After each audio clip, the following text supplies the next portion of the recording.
അബുൽ ബിസ്മായ എന്ന് പറയുന്ന ഈ ഫേസ്ബുക്ക് കൂട്ടായ്മയുടെ ആഭിമുഖ്യത്തിൽ കാതോലിക്കേറ്റിന്റെ സ്ഥാപന വാർഷികത്തോടനുബന്ധിച്ച് ഒരു പ്രോഗ്രാം നടത്തണമെന്ന് ആഗ്രഹിച്ചപ്പോൾ മനസ്സിൽ ആദ്യമേ തെളിഞ്ഞു വന്നത് അഭ്യന്യ കണ്ടനാട് ഈസ്റ്റ് ഭദ്രാസനത്തിന് മെത്രാപ്പൊലീത്തായിരിക്കുന്ന അഭ്യന്യ അത്തനാസിസ്റ്റുവിന്റെ പേരാണ്.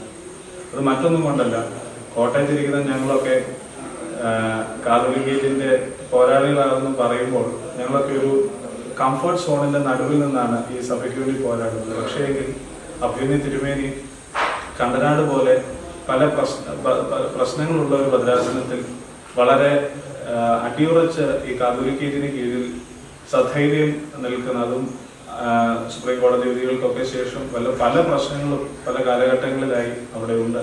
എന്നാൽ അങ്ങനെ ഒരു പ്രശ്നബാധിത സ്ഥലത്ത് ഒരു ഭീകരമായൊരു സാഹചര്യം എന്നല്ലേ ഞാൻ ഉദ്ദേശിച്ചത്, എന്നാൽ അങ്ങനെ ഒരു ഡിസ്കംഫർട്ട് ഉള്ള ഒരു സ്ഥലത്ത് ഇത്രയും ഈ സഭയ്ക്ക് വേണ്ടി സധൈര്യം നിൽക്കുന്ന ഒരു ആളാണ് അഭ്യന്യ അത്തനാസിസ് തിരുമേനി. അപ്പോൾ കാതോലിക്കേറ്റിന്റെ ഈ വാർഷികത്തോടനുബന്ധിച്ച് അതിനെക്കുറിച്ചും ഇന്ന് നമ്മുടെ സഭ അഭിമുഖീകരിക്കുന്നതായ പല കാലികമായ പ്രശ്നങ്ങളെ കുറിച്ചും ഏറ്റവും അനുയോജ്യമായി അതിനെക്കുറിച്ച് രണ്ട് വാക്ക് പറയുവാൻ അഭ്യന്യ തിരുമേനിയാണ് ഏറ്റവും അനുയോജ്യം എന്നുള്ള ഞങ്ങളുടെ ഒരു ആശയത്തിന്റെ പുറത്താണ് അഭ്യന്യ തിരുമനസിനെ ഇന്ന് ഒരു അഭിമുഖം അല്ലെങ്കിൽ ഒരു ടോക്ക് നടത്തുവാനായിട്ട് ഞങ്ങൾ തയ്യാറായത്. അഭ്യന്യ തിരുമനസിനോട് ഈ ആവശ്യം പറഞ്ഞപ്പോൾ വളരെ സന്തോഷത്തോടു കൂടി അഭ്യന്യ തിരുമനസ് പറഞ്ഞത് സത്യങ്ങൾ സാധാരണക്കാരായ വിശ്വാസികളിലേക്ക് എത്തണം, അവരെ കാര്യങ്ങൾ മനസ്സിലാക്കണമെന്നുള്ള തിരുമേനിയുടെ ഒരു വലിയ ആഗ്രഹം. തിരുമേനി പല ലേഖനങ്ങളും ഒക്കെ എഴുതുന്നുണ്ട് ഈ സാധാരണക്കാരായ വിശ്വാസികളിലേക്ക് നമ്മുടെ സഭയുടെ ഇന്നത്തെ അവസ്ഥയെക്കുറിച്ചും ഒക്കെ മനസ്സിലാക്കി കൊടുക്കാൻ. അപ്പോൾ അഭ്യന്യ തിരുമനസ് വളരെ സന്തോഷത്തോടു കൂടി നമ്മുടെ ഈ പ്രോഗ്രാമിന് വരാമെന്ന് സംബന്ധിച്ചു അഭ്യന്യ തിരുമനസിനെ സ്വാഗതം ചെയ്യുന്നു. ഇന്ന് തിരുമേനി നമ്മുടെ കാതോലിക്കേറ്റിന്റെ ഒരു വാർഷികമൊക്കെ നമ്മൾ ആഘോഷിക്കുകയാണല്ലോ. സത്യത്തിൽ നമ്മുടെ സഭയുടെ വളർച്ചയുടെ ഒരു വലിയ മൈൽ സ്റ്റോൺ ആണ്, ഒരു നാഴികക്കല്ലാണ് കാതോലിക്കേറ്റ് എസ്റ്റാബ്ലിഷ്മെന്റ് എന്ന് പറയുന്നത്. അപ്പോൾ നമ്മൾ അർക്കദിയാക്കോൻ ചരിത്രം നമ്മൾ മനസ്സിലാക്കുമ്പോൾ അർക്കദിയാക്കോൻ, മാർത്തോമ മെത്രാൻ, മലങ്കര മെത്രാപ്പൊലീത്ത അങ്ങനെ വളർന്ന് സഭയുടെ വളർച്ചയോടൊപ്പം സ്ഥാനങ്ങളും വളർന്ന് കാതോലിക്കേറ്റിലേക്ക് എത്തിയിരിക്കുന്നു. അപ്പോൾ മലങ്കരയിൽ 1912 സ്ഥാപിതമായ ഈ കാതോലിക്കേറ്റിന്റെ ഒരു പ്രസക്തി, അതായത് നമ്മുടെ മലങ്കര സഭയിൽ ഈ കാതോലിക്കേറ്റിന്റെ ഒരു പ്രസക്തി അഭ്യന്യ തിരുമനസ് എങ്ങനെ കാണുന്നു? കാതോലിക്കേറ്റ് ഉണ്ടായതൊരു പ്രത്യേക ചരിത്ര സാഹചര്യത്തിലാണ്. സഭ മുഴുവനും ആയി അന്ന് ഈ ഒരു നീക്കത്തെ അംഗീകരിച്ചില്ല. കാരണം മലങ്കര സഭയിൽ പിളർപ്പുണ്ടായ ഒരു സാഹചര്യത്തിലാണ് കാതോലിക്കേറ്റ് ഉണ്ടായത്. അത് തന്നെ ഒരു പ്രതിസന്ധി സഭയിൽ സൃഷ്ടിച്ചു. കാരണം മറ്റ് ഓർത്തഡോക്സ് സഭകളിലെല്ലാം തന്നെ ആ സഭകൾ സ്വയം ശീർഷകത്തോടെ അല്ലെങ്കിൽ സ്വാതന്ത്ര്യം നേടിയത് സാഹചര്യത്തിൽ സഭ ഒന്നിച്ചു നിന്നാണ്. അല്ലെങ്കിൽ ആ ഹൈറാർക്കിയിലൊരു ഭിന്നതയും ഇല്ലാതിരുന്ന സാഹചര്യത്തിലാണ്. നമ്മളെ സംബന്ധിച്ചിടത്തോളം ഭിന്നതയുണ്ടായപ്പോൾ ആ ഭിന്നത അതിജീവിക്കുന്നതിന് വേണ്ടിയുള്ള ഒരു സ്ട്രാറ്റജിയുടെ ഭാഗമായിരുന്നു സത്യത്തിൽ കാതോലിക്കേറ്റിന്റെ സ്ഥാപനം. അത് തീർച്ചയായിട്ടും അത് വിജയിച്ചു. അത് നല്ല കാര്യമായിട്ട് തീരുകയും ചെയ്തു. അന്ന് എതിർത്തവരും ഇന്ന് അതിന് സമാന്തരമായ കാതോലിക്കേറ്റ് അത്ര തന്നെ അധികാരം ഉള്ളതല്ലെങ്കിലും സ്ഥാപിക്കുവാനായിട്ട് അതിൻ്റെ ആവശ്യകത അവർക്ക് ബോധ്യപ്പെടുകയും ചെയ്തു. തീർച്ചയായിട്ടും അത്തരത്തിലൊരു വളർച്ചയുടെ ഒരു ഘട്ടമായിരുന്നു കാതോലിക്കേറ്റിന്. ഒപ്പം തന്നെ ഒരു വിഭാഗത്തിൻ്റെ അതിജീവനത്തിനുള്ള ഒരു ശ്രമവും അതിനകത്തുണ്ട്. തീർച്ചയായിട്ടും സാഹചര്യങ്ങൾ എന്തെല്ലാമാണെങ്കിലും വളരെ ചരിത്രം ഉള്ള ഒരു സഭയെ സംബന്ധിച്ചിടത്തോളം ഒരു സ്വതന്ത്രമായി അതിൻ്റെ ഭാഗതയായിട്ടും ഭാവിയും നിശ്ചയിക്കുവാനുള്ള ഒരു സാഹചര്യം ഒരു ഇടവയ്ക്ക് അല്ലെങ്കിൽ ഒരു സഭയ്ക്ക് കിട്ടുക എന്ന് പറയുന്നത് തീർച്ചയായിട്ടും വളർച്ചയുടെ ഒരു പ്രധാനപ്പെട്ട നാഴികക്കല്ലാണ്. ഇത് പണ്ടേ സംഭവിക്കുന്നതായിരുന്നു. പക്ഷേ ഇതര സഭകളെ ആശ്രയിച്ച് ജീവിക്കുന്ന ഒരു സമൂഹമായിരുന്നു നമ്മുടേത്. പ്രതിസന്ധികൾ മാത്രമാണ് നമ്മൾ അതിജീവനത്തിനുള്ള ശ്രമങ്ങളിലൂടെ മാത്രമുള്ള ഒരു വളർച്ചയാണ് ഉണ്ടായത്. അത് ഒരു പരിധി വരെ നിർഭാഗ്യകരമായ അനുഭവമാണ്. പക്ഷേ ഈ സഭ മുഴുവനായി ഒന്നിച്ച് നിന്നൊരു കാതോലിക്കത്തെ സൃഷ്ടിക്കുവാൻ ശ്രമിച്ചിരുന്നെങ്കിൽ, അതിനുള്ള ഒരു ശ്രമം നടന്നിരുന്നെങ്കിൽ അത് ഇതിലേറെ വിജയകരമായിരുന്നു. ഇത് ഒരു പിളർപ്പിൻ്റെ പശ്ചാത്തലത്തിലായതുകൊണ്ട് ഈ സഭയ്ക്ക് ഈ സ്ഥാപനം ഉണ്ടായതോടൊപ്പം തന്നെ ഏറെ നഷ്ടമുണ്ടായി. അത് ആളുകളുടെ നഷ്ടം, റിസോഴ്സിന് നഷ്ടം, വിറ്റ്നസ് ഇല്ലായി, അതുപോലെ തന്നെ വ്യവഹാര കാര്യങ്ങളിൽ ഏറെ ശ്രദ്ധ ചെലുത്തേണ്ട ഒരു നേതൃത്വം, നിരന്തര അപകടത്തിലായ വഴികളിലൂടെ സഞ്ചരിക്കേണ്ട സാഹചര്യങ്ങളിലെല്ലാം ഉണ്ടായി. അതുകൊണ്ട് അങ്ങനെ ഒരു കാതോലിക്കേറ്റ് ഉണ്ടായത് സഭയുടെ വളർച്ചയുടെ ഘട്ടമാണെങ്കിലും അതിനുശേഷം അത് കടന്നു പോകേണ്ടി വന്ന വഴിയിലൂടെ ഉണ്ടായ നഷ്ടങ്ങൾ ഒരിക്കലും നമുക്ക് വിസ്മരിച്ചുകൂടാ. അതെല്ലാം പാഠങ്ങളിലൂടെ നമ്മൾ മുന്നോട്ട് പോകുമ്പോൾ പ്രയാണത്തിൽ നമ്മൾ മനസ്സിലാക്കേണ്ട ഒരു കാര്യമുണ്ട്. കാരണം നമുക്കറിയാമല്ലോ എത്ര സഭകൾ അല്ലെങ്കിൽ എത്രയോ സഭകളിലേക്ക് നമ്മുടെ ആൾക്കാർ പോയി, പുതുതായി നമ്മൾ വേറെപ്പെട്ട സഭകളുണ്ടായി. ഇതെല്ലാം ഇതുമായിട്ട് ബന്ധപ്പെട്ടാണ്. അപ്പോൾ സന്തോഷിക്കാനുള്ളതുപോലെ തന്നെ നമ്മൾ ചരിത്രം പരിശോധിച്ച് നോക്കിയാൽ നമുക്ക് ഏറെ വ്യഥയ്ക്കുള്ള സാഹചര്യങ്ങളും ഇതുമായിട്ട് ബന്ധപ്പെട്ടുണ്ടായിട്ടുണ്ട് എന്നത് സത്യമാണ്. അതിൻ്റെ ഒരു തുടർച്ചയാണ് ഇപ്പോൾ നടക്കുന്നത്. ഇപ്പോൾ ഈ അവസാനം പറഞ്ഞതുപോലെ നമുക്കിവിടെ ഒരു സ്വയം ശീർഷകത്വം ഒക്കെയുള്ള ഒരു കാതോലിക്കയിൽ വന്നെങ്കിലും തിരുവനന്തപുരം പറഞ്ഞ കലഹം നമ്മുടെ സഭയിൽ ആദ്യം മുതലേ ഉണ്ട്. അതുകൊണ്ടൊക്കെ ആയിരിക്കാം ഈ മറ്റ് ഓർത്തഡോക്സ് സഭകളൊക്കെ തന്നെ ഏത് ക്രൈസ്തവ സഭകളും തദ്ദേശീയമായിട്ട് ഒത്തിരി വളർന്നിട്ടുണ്ട്. എന്നാൽ നമ്മുടെ സഭ എന്തുകൊണ്ടോ കേരളത്തിൽ മാത്രം ഒതുങ്ങി നിന്നു. നമ്മുടെ വിശ്വാസികൾ, മലയാളികളായ വിശ്വാസികൾ കേരളത്തിന് പുറത്തു പോയി നമ്മുടെ സഭ വളർത്തിയെങ്കിലും നമുക്ക് മൊത്തത്തിൽ ഒരു സുവിശേഷീകരണം ഒന്നും നടത്താൻ സാധിക്കാതെ പോയത് നമ്മുടെ ഈ പണ്ടുമുതലേ കാതോലിക്കേറ്റ് വരുന്നതിന് മുമ്പും തൊട്ടുള്ളതായ പല കലഹങ്ങളുമാണോ നമുക്ക് അങ്ങനെ ഒന്ന് വളരാനായിട്ട് സാധിക്കാത്തത്? ഒരു സഭയുടെ വളർച്ച പല കാരണങ്ങളുണ്ട്. ഒന്ന് അതിൻ്റെ എണ്ണത്തിലുള്ള വളർച്ചയും വ്യാപനവുമാണ്. ഇവിടുത്തെ നമുക്കൊരു അങ്ങനെ ഒരു നിയോഗം ഉള്ളതായിട്ട് സഭയ്ക്ക് അങ്ങനെ ഒരു ചിന്ത പോലും ഉണ്ടായിരുന്നില്ല.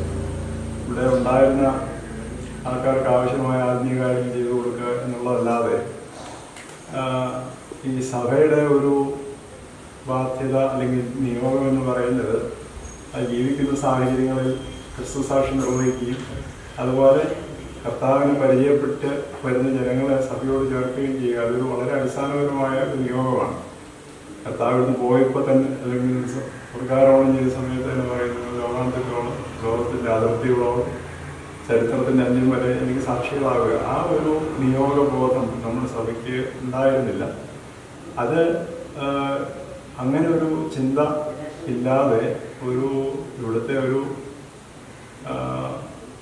ഉയർന്ന ഒരു ജാതി വ്യവസ്ഥ സംവിധാനത്തിൽ ഉയർന്ന ജാതിക്കാരോട് നല്ല ബന്ധം പുലർത്തി ജീവിക്കുക. ഞങ്ങൾ സുറിയാനി ക്രിസ്ത്യാനികളെന്നോ അല്ലെങ്കിൽ മറങ്ങണ നസ്രാണികളെന്ന് പറയുന്നത് എന്തോ വിശേഷപ്പെട്ട ഒരു ജനം ക്രിസ്ത്യാനികളാണെന്ന് സ്വയം ചിന്തിച്ച് കഴിയുന്ന ഒരു സമൂഹമായിരുന്നു.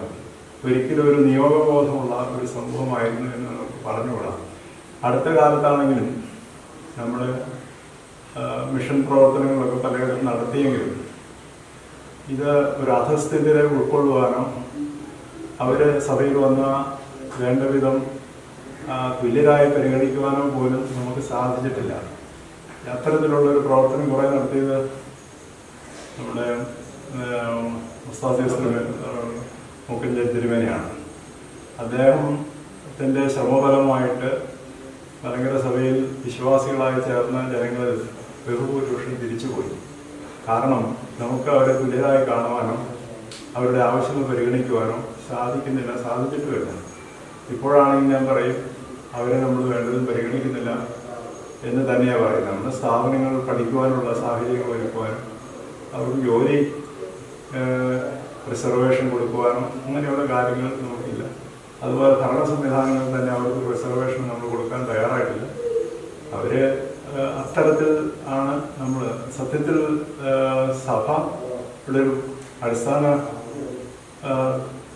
സ്വഭാവം എന്ന് പറയുന്നത് ഒരു വിമോചന പ്രസ്ഥാനം കൂടിയാണെന്നാണ്. അതായത് സമൂഹത്തിൽ കഷ്ടത അനുഭവിക്കുന്ന ബഹിഷ്കൃതരായ അല്ലെങ്കിൽ എന്താ പുതിയ ഭാഷ പ്രാന്തവൽക്കരിക്കപ്പെട്ടതൊക്കെ പറയുന്ന അങ്ങനെ ഉള്ള സമൂഹത്തെ സ്വാതന്ത്ര്യത്തിന് വേണ്ടി അവരെ നിലപാടെടുക്കുവാനോ അവരെ സഭയിൽ ചേരുമ്പോൾ അവരെ തുല്യരായി ഗണിക്കുവാനോ അവരുടെ ആവശ്യങ്ങൾ പരിഗണിച്ച് ആ ഒരു സമൂഹത്തെ ഉയർത്തുവാനോ എന്നുള്ള ശ്രമം ഒരിക്കലും നടന്നിട്ടില്ല. തിരുമേനി ഉസ്താദ് അദ്ദേഹം തീർച്ചയായിട്ടും അവരോട് ഒത്തിരി ഐഡന്റിഫൈ ചെയ്തു. അദ്ദേഹത്തിൻ്റെ പരിമിതമായ ജീവിത സാഹചര്യങ്ങളിൽ ഏറെ സാധിക്കുകയും ചെയ്തു. പക്ഷെ പിന്നോട്ടുള്ള ചരിത്രം പരിശോധിക്കുകയാണെങ്കിൽ അതങ്ങനെ നടന്നിട്ടില്ല. അപ്പോൾ നമ്മൾ ഒരു സഭയുടെ ഒരു മിഷൻ എന്താണ് അല്ലെങ്കിൽ മിഷൻ എന്ന് പറയുന്നത് ഈ ലോകത്തിൽ മറ്റ് ജനവിഭാഗങ്ങളുമായി നമുക്കുള്ള ഒരു ദൈവനിയോഗം ഉത്തരവാദിത്വം എന്താണെന്ന് വേണ്ടതെന്ന് ഗ്രഹിച്ച ആൾക്കാരാണ് അത് ഗ്രഹിച്ചിട്ടുള്ള സഭയാണെന്ന് എനിക്ക് ചിന്തയില്ല. നമ്മൾ ഈ അടുത്ത കാലത്താണെങ്കിലും പലയിടത്തും പുറത്തൊക്കെ പല പ്രോജക്റ്റുകളൊക്കെ ഉണ്ടാക്കാറുണ്ടെങ്കിലും അതുവഴി ഇപ്പോൾ ഞാൻ പറയുമ്പോൾ ഈ നോർത്ത് ഇന്ത്യയിലൊക്കെ നമുക്ക് സ്കൂളുകൾ അതിലൊക്കെ ഉണ്ടായെങ്കിലും അവിടെ ആൾക്കാരെ വിശ്വാസികൾ അവിടെ നിന്നും പോകുന്ന സമയത്ത് പ്രത്യേകിച്ച് നോർത്ത് ഈസ്റ്റ് സോണിൽ ജനങ്ങൾ പണ്ടത്തെ പോലെ ആദ്യമില്ലേ കൽക്കട്ടയും സമയം നമ്മുടെ ആൾക്കാർ പോകുന്നതോടുകൂടി അവിടെ സ്ഥാപിച്ച സ്ഥാപനങ്ങൾ പോലും നടത്തിക്കൊണ്ട് പോകാൻ സാധിക്കാത്ത ഒരു സാഹചര്യം. സത്യത്തിൽ നമ്മൾ ഈ സ്ഥാപനങ്ങളോടൊപ്പം തന്നെ വിശ്വാസികളെ സഭയിൽ ചേർക്കുവാനും അവരുടെ കയ്യിൽ ഇതിൻ്റെ ഉത്തരവാദിത്തം ഏൽപ്പിക്കാനും ഒക്കെ നമുക്ക് സാധിച്ചെങ്കിൽ ഒരു പക്ഷേ അപ്പം അങ്ങനെ ഒരു മനോഭാവമില്ല. നമുക്ക് ആരെങ്കിലും നമ്മുടെ സഭയിൽ ചേർന്നാൽ ഇവരെല്ലാം നമ്മുടെ സഭയിലെ പെൺകുട്ടികളുമായിട്ട് കല്യാണം കഴിക്കും നമുക്ക് വംശശുദ്ധി നഷ്ടപ്പെടുന്നതൊക്കെ പറയുന്ന ചിന്തിക്കുന്ന ഒരു സമൂഹമാണ്. അതുകൊണ്ട് അകറ്റി നിർത്തുവാൻ ആഗ്രഹിക്കുന്ന സഭയ്ക്കുള്ളിലേക്ക് സഭാംഗങ്ങളായി തീരുന്ന ആൾക്കാർ അത്തരം ഒരു സമീപനം നമുക്കുള്ളതുകൊണ്ട് അടിസ്ഥാന സമീപനം അതായതുകൊണ്ട് നമുക്ക് മിഷൻ ചിന്തയില്ല. മിഷൻ പ്രവർത്തനത്തിലൂടെ അല്ലാതെ ആരെങ്കിലും സഭയിൽ വന്നാലും അവരെ ഉൾക്കൊള്ളുവാനോ ഒരു ഒരു ഒരു കൂട്ടായ്മ സൃഷ്ടിക്കുവാനോ നമുക്ക് ഇതുവരെ സാധിച്ചിട്ടില്ല. തിരുവേനി പറഞ്ഞ പോലെ പത്രോസ് മാർ തിരുമേനി കൊണ്ടുവന്നവരെ ഇപ്പോഴും നമ്മൾ മിഷൻ പള്ളികളിൽ ഒതുക്കി നിർത്തിയിരിക്കുകയാണ്. നമ്മളുമായിട്ട് ടോട്ടൽ ഒരു മിക്സിങ് ഇതുവരെ ഉണ്ട്. അവർ മാറ്റി നിർത്തിയിരിക്കുകയാണെന്ന് മാത്രമല്ല അവർക്ക് വളരെയധികം നഷ്ടം സഹിച്ചാണ് അവരിവിടെ വന്നത്. നമുക്ക് നഷ്ടമൊന്നും വന്നില്ല. കാരണം അവരുടെ പൂർവ്വിക മതങ്ങളിൽ നിന്നിരുന്നെങ്കിൽ അവർക്ക് കിട്ടുമായിരുന്ന ആനുകൂല്യങ്ങളെല്ലാം അവർ ക്രിസ്ത്യാനികളായതുകൊണ്ട് നഷ്ടപ്പെട്ടു പോയതൊക്കെ. അപ്പം അതെങ്കിലുമൊക്കെ നമ്മൾ ചിന്തിക്കേണ്ടതാണ്. അതങ്ങനെ ചിന്തിക്കാൻ ഇതുവരെ ഗൗരവമായിട്ട് ചിന്തിക്കാവുന്നല്ല. നാട്ടിലൊരിക്കൽ സലിവാദാസന്മാർ മീറ്റിംഗ് കൂടി എന്തെങ്കിലും സമ്മാന പൊതികൾ വിതരണം ചെയ്യുന്നതിനപ്പുറമായിട്ട് ആ കമ്മ്യൂണിറ്റിയുടെ ഒരു നമ്മുടെ നിലവിലിരുന്ന് സുറിയൻ സമൂഹവുമായിട്ട് ഒരു ഇൻ്റഗ്രേഷന് വേണ്ടി ഞാൻ പറഞ്ഞു ഈ കല്യാണം കഴിക്കുന്നൊക്കെ പറഞ്ഞിട്ടൊക്കെ അത് മനുഷ്യൻ്റെ അത് വ്യക്തിപരമായ കാര്യം. പക്ഷേ അവർക്ക് കിട്ടുന്ന മറ്റിതരകളുടെ സഭകൾ കിട്ടുന്ന അംഗീകാരമോ ഒന്നും കിട്ടാതെ പോകുന്നു എന്നുള്ളത് അത് അംഗീകാരം എന്നുള്ളത് ഒരു വെറും അംഗീകാരത്തിന് മാത്രമല്ല അവർ നഷ്ടം സഹിച്ചാണ് ഇന്ന് ക്രൈസ്തവ സഭയിൽ നമ്മുടെ കൂടെ നിൽക്കുന്നത്. അത് നമ്മുടെ ആൾക്കാർ സഭയിൽ ചിന്തിക്കുന്നില്ല എന്നാണ് എനിക്ക് തോന്നുന്നത്. എനിക്ക് തിരുമേനി പലപ്പോഴും തോന്നിയിട്ടുള്ളതാണ് ഇപ്പം പുതിയതായിട്ട് ഒരാള് മറ്റ് മതസ്ഥനായ ഒരാൾ നമ്മുടെ വിശ്വാസം സ്വീകരിച്ച് വന്നാൽ പോലും അവരൊരു സംശയ ദൃഷ്ടിയോടെ കാണുന്ന ഒരു കാഴ്ചപ്പാടാണ് നമുക്ക് അതിപ്പോഴും മാറ്റാൻ സാധിച്ചിട്ടില്ല. ഇപ്പോൾ എനിക്ക് തോന്നുന്നു റഷ്യൻ ഓർത്തഡോക്സ് സഭ പോലും നോർത്ത് ഇന്ത്യയിലൊക്കെ പല മിഷൻ പ്രവർത്തനങ്ങളും ആരംഭിച്ചിട്ടുണ്ട് എന്നിങ്ങനെ പല സമൂഹ മാധ്യമങ്ങളിലും കണ്ടു. അപ്പൊ അത് സത്യത്തിൽ ഇവിടെ ഒരു പൗരാണികമായ സഭ നിലനിൽക്കുമ്പോൾ മറ്റൊരു സഭ ഇവിടെ വന്ന് ചില കാര്യങ്ങൾ ചെയ്യേണ്ടി വരുന്നത് നമ്മുടെ ഒരു വലിയ വീഴ്ച തന്നെയാണ്. ഈവൻ നോർത്ത് ഈസ്റ്റേൺ സ്റ്റേറ്റ്സിൽ മേഘാലയ, മണിപ്പൂർ അവിടെയൊക്കെ ബഹുഭൂരിപക്ഷം ഇപ്പോൾ നൂതന ക്രൈസ്തവ സഭകൾ അവിടെ ക്രിസ്ത്യാനികളാക്കി മാറ്റിയിരിക്കുന്നു. അവിടെയൊന്നും നമുക്കിപ്പോഴും ഒരു എത്തിച്ചേരാൻ പോലും പലയിടത്തും സാധിച്ചിട്ടില്ല എന്നുള്ളത് നമ്മുടെ സഭയുടെ വളർച്ച. നമുക്ക് സ്ഥാപനങ്ങളൊക്കെ ഉണ്ട് സ്ഥാപനങ്ങളുടെ എണ്ണം എടുത്താൽ പോലും മറ്റ് സഭകൾ ഉണ്ടാക്കിയിരിക്കുന്നതിന്റെ അർത്ഥം നമുക്ക് ഇതുവരെ സ്ഥാപിക്കാൻ സാധിച്ചിട്ടില്ല.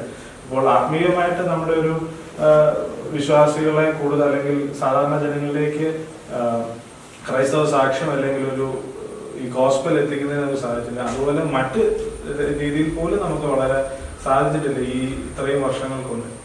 അതെ, ഞാൻ പറഞ്ഞല്ലോ ഒരു സഭയുടെ ഒരു അടിസ്ഥാന സ്വഭാവം എന്ന് പറഞ്ഞാൽ ഒരു വിമോചന പ്രസ്ഥാനം കൂടിയാണല്ലോ. അത്തരത്തിൽ ഒരു വിമോചന പ്രസ്ഥാനമാണ് നമുക്ക് തോന്നിയിട്ടില്ല. ആ ഒരു തോന്നൽ മറ്റുള്ളവർക്ക് ഉണ്ടാക്കാൻ സാധിച്ചിട്ടില്ല. അതുകൊണ്ട് എന്ത് സംഭവിക്കുന്നു വെച്ചാൽ ഇങ്ങനെ തെറ്റുപെരുകി വർദ്ധിക്കുന്നതല്ലാതെ അത് അതിൻ്റെ ഇടയ്ക്ക് തന്നെ നഷ്ടപ്പെടുന്നതും പിളർപ്പിൽ നഷ്ടപ്പെടുന്നതും ഒക്കെ ആ ഒരു സാഹചര്യമാണ് ഇപ്പം നിലനിൽക്കുന്നത്. അത് തീർച്ചയായിട്ടും ഒരു അടിസ്ഥാനപരമായിട്ടുള്ള കാഴ്ചപ്പാടിൽ വ്യത്യാസം ഉണ്ടാകേണ്ടതുണ്ട്. എങ്കിൽ മാത്രമേ ഈ സഭയ്ക്ക് അതിൻ്റെ അത് നിലനിൽക്കുന്നതിൻ്റെ അർത്ഥം വീണ്ടെടുക്കുവാൻ സാധിക്കുകയുള്ളൂ. അല്ലെങ്കിൽ ഇങ്ങനെ വീണ്ടും ഒരു സമുദായമായിട്ട് നമ്മുടെ ചിന്ത പോലും അത് നമ്മുടെ സമുദായം എന്നാണ് പലപ്പോഴും പറയുന്നത്. അതാണ് സ്വഭാവം എന്ന് പറയുന്നത്. അപ്പോൾ അത് അതിൻ്റെ താല്പര്യങ്ങൾക്ക് വേണ്ടി അത് നിലനിൽക്കുന്ന ഒന്നാണ് സമുദായം എന്ന് പറയുന്നത്. ചർച്ച എന്ന് പറഞ്ഞ് അത് മറ്റുള്ളവർക്ക് വേണ്ടി സ്വയം കൊടുക്കുന്ന ഒരു പ്രസ്ഥാനമാണ്. അപ്പോൾ അതിനകത്തൊരു സാഹസികമായ ഒരു സമീപനം അതിനുണ്ട്. ഈ സാഹസികത എന്ന് പറയുന്നത് സഭയ്ക്ക് നഷ്ടപ്പെട്ടു പോയി. അത് ഒരുവിധം അതിൻ്റെ ഇൻട്രസ്റ്റുകൾ, ഇപ്പോൾ നമ്മളൊരു ക്ലബ് തുടങ്ങുമോ അല്ലെങ്കിൽ അസോസിയേഷൻ തുടങ്ങുമോ, അതിന് മെമ്പേഴ്സിൻ്റെ ഇൻട്രസ്റ്റ് എന്ന് പറയുന്നത്, സഭയുടെ മെമ്പേഴ്സിൻ്റെ ഇൻട്രസ്റ്റ് എന്ന് പറയുന്നത് ആ ഒരു സംവിധാനം ഒരു നിലനിർത്തിക്കൊണ്ട് പോവുക, അതിനകത്ത് സ്ഥാപനങ്ങൾ ഉണ്ടാക്കുക, അതിനകത്ത് നേട്ടം ഉണ്ടാക്കുക. ഈ സ്ഥാപനങ്ങളുടെ തന്നെ എനിക്ക് പലപ്പോഴും തോന്നാറുള്ളത് അതിലൂടെ നൽകുന്ന സമൂഹത്തിന് നൽകുന്ന വലിയ സംഭാവനകളെ പറ്റിയല്ല, അതിൻ്റെ ഉടമസ്ഥതയും അതിൻ്റെ കൈകാര്യ നേതൃത്വം അതൊക്കെയാണ് നമ്മളെ സംബന്ധിച്ചിടത്തോളം പ്രധാനപ്പെട്ടത്. അല്ലാണ്ട് അതുവഴി മറ്റുള്ള നാം ഉപയോഗിക്കുന്ന സമൂഹത്തിന് നൽകുന്ന വലിയ സംഭാവനകൾ. അപ്പം അത് ഈ ക്രിസ്തുവിനെ പറ്റി ഇദ്ദേഹം പറയുന്ന ഒരു വാക്കുണ്ട്, ഞാൻ ഫോർ അതേഴ്സ് എന്ന് പറഞ്ഞു.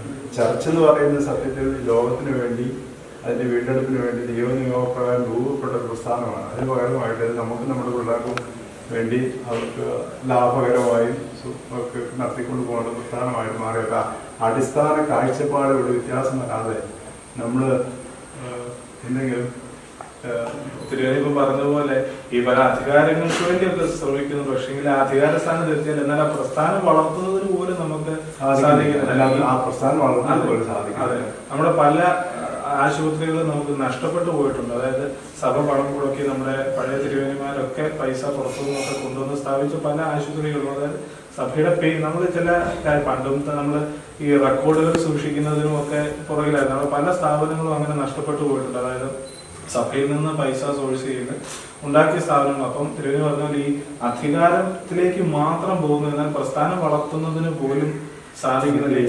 ഇപ്പം തിരുമേനി ഒരു സ്ഥാപനം ആരംഭിച്ചു, എന്നാൽ തിരുമേനിക്ക് ശേഷം വരുന്ന പിൻഗാമി ഒരുപക്ഷെ ഇതിനോടൊന്നും താല്പര്യം കാണില്ല. ഇപ്പൊ നേരെ മറിച്ച് ഇപ്പൊ കത്തോലിക്ക സഭയിലൊക്കെ അവിടെ സ്കൂളുകൾക്ക് CMI ഫാദേഴ്സ് അങ്ങനെ ഒരു കൃത്യമായ ഒരു ചട്ടക്കൂടുണ്ട്. എനിക്ക് തോന്നുന്നു അവർക്കൊക്കെ അതുകൊണ്ടായിരിക്കും ഒരുപക്ഷെ അവരുടെ സ്ഥാപനങ്ങൾ നിലനിന്നു പോകുന്നത്. നമ്മളേത് ഒരാൾ തുടങ്ങി വെക്കും, അടുത്ത ആളിത് ഭംഗിയായിട്ട് മുൻപോട്ട് കൊണ്ടുപോകാതെ കുറച്ച് തലമുറകൾ കഴിയുമ്പോൾ ഇത് പല സ്ഥാപനങ്ങളും നഷ്ടപ്പെട്ടു പോകുന്ന ഒരവസ്ഥയാണ്. നമുക്ക് പല കാര്യങ്ങളും ആ രീതിയിൽ നമുക്കൊരു വളർച്ച ഈ നിയമപ്രകാരം പോലും ആ രീതിയിലൊന്നും നമ്മൾ ഇപ്പോഴും ചിന്തിച്ച് തുടങ്ങിയിട്ടില്ല. അത് അതിനകത്തുള്ള ഒരു പ്രധാനപ്പെട്ട പ്രശ്നം നമ്മളെ സംബന്ധിച്ചിടത്തോളം ഇത് ജനങ്ങൾക്ക് വിട്ടുകൊടുക്കുന്നില്ല.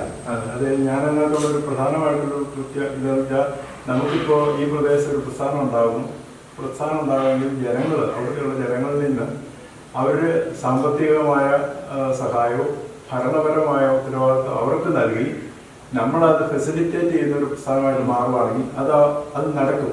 ഇതെങ്ങനെയാണെന്ന് വെച്ചാൽ എൻ്റെ ഒരു ഉത്സാഹം കൊണ്ട് എന്തെങ്കിലും പ്രസ്ഥാനം ഉണ്ടാക്കി എൻ്റെ കാലശേഷം അടുത്ത് വരുന്ന ബിഷപ്പിനോ അല്ലെങ്കിൽ അതിൻ്റെ ചുമതലക്കാർക്കോ താല്പര്യം കാണില്ല, ചിലപ്പോൾ പോയതായിരിക്കും. രണ്ടാമത്തെ കാര്യം, എന്നെ സംബന്ധിച്ചിടത്തോളം അങ്ങനെ ഒരു പ്രസ്ഥാനം തുടങ്ങുമ്പോൾ ഉള്ള കുഴപ്പം എന്താണെന്ന് വെച്ചാൽ ഞാൻ ആരെയെങ്കിലും കൊണ്ടുവന്ന് ഇതിന് ചുമതല ഏൽപ്പിക്കുകയാണ്.